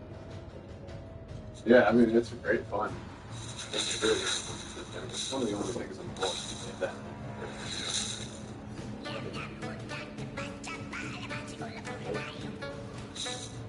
Yeah, I'm part of a plan that has like 600 people in it still. Right now. So, yeah, we can probably do that.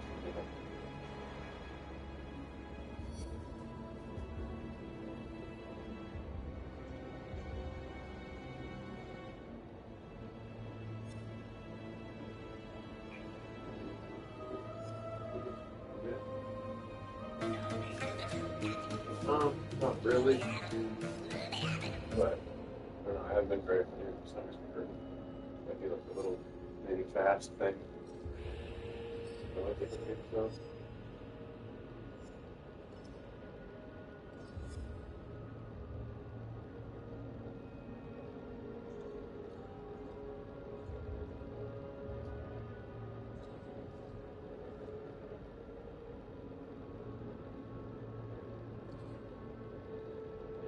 I'm trying to like really stay away from it.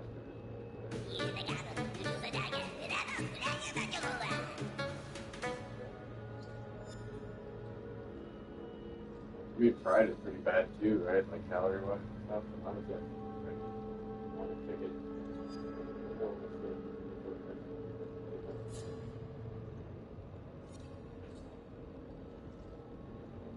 Yeah, like I mean, the more we do that, the healthier we feel, and then the easier it is to like exercise and stuff. That's a useful thing.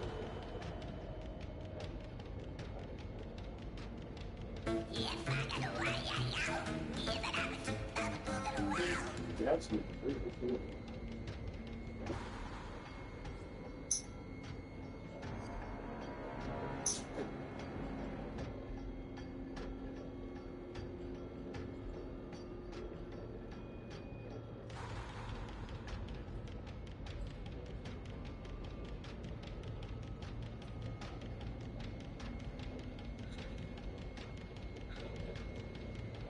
Yeah, I'm not that hungry. It's all good. Like I said, I'm just gonna fast. So all good.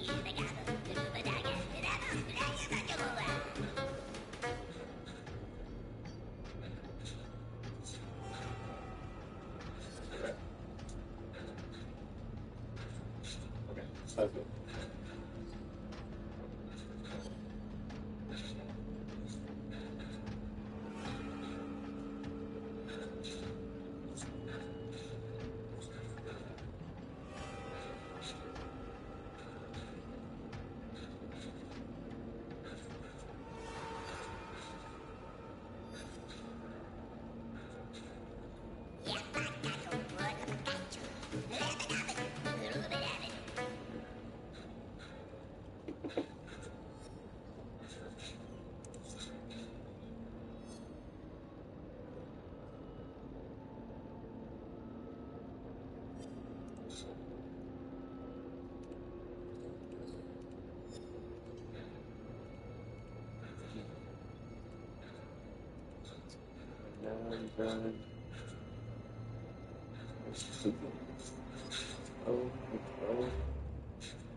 He's so big.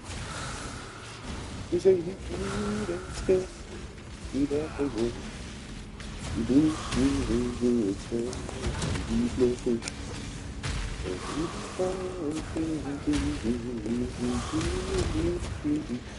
just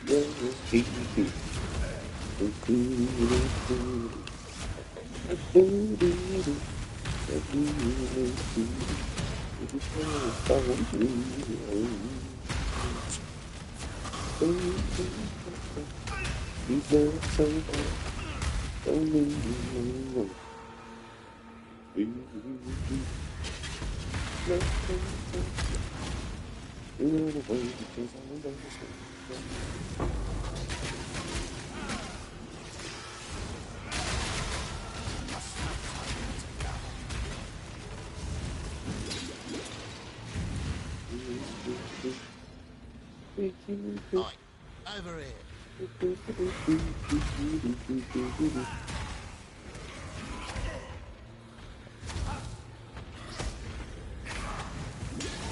Now, give me some.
Shall we?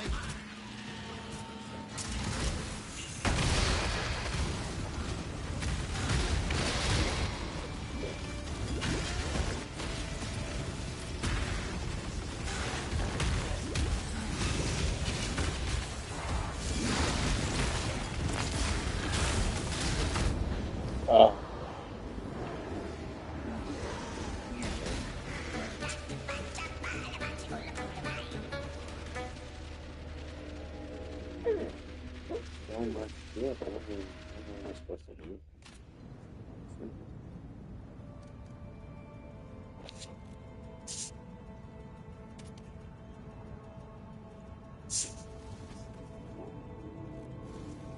Huge. Huge fucking wall of shit.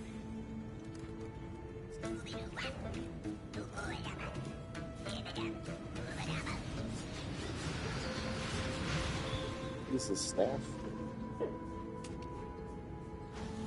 It's a little staff. It's a little bit.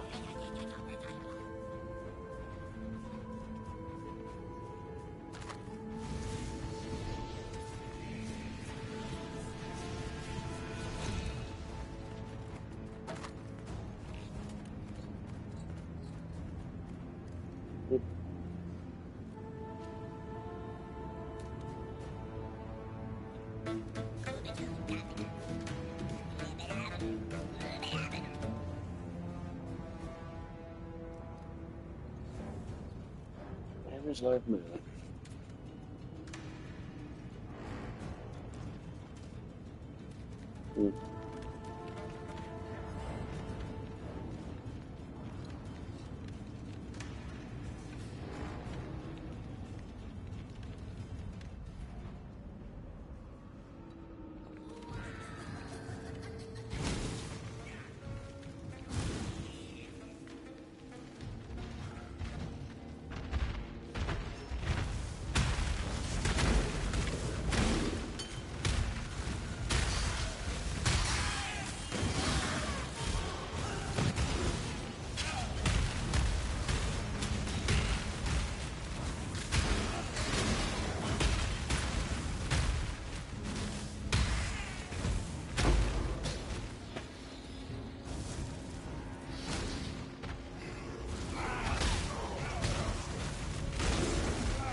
Oh,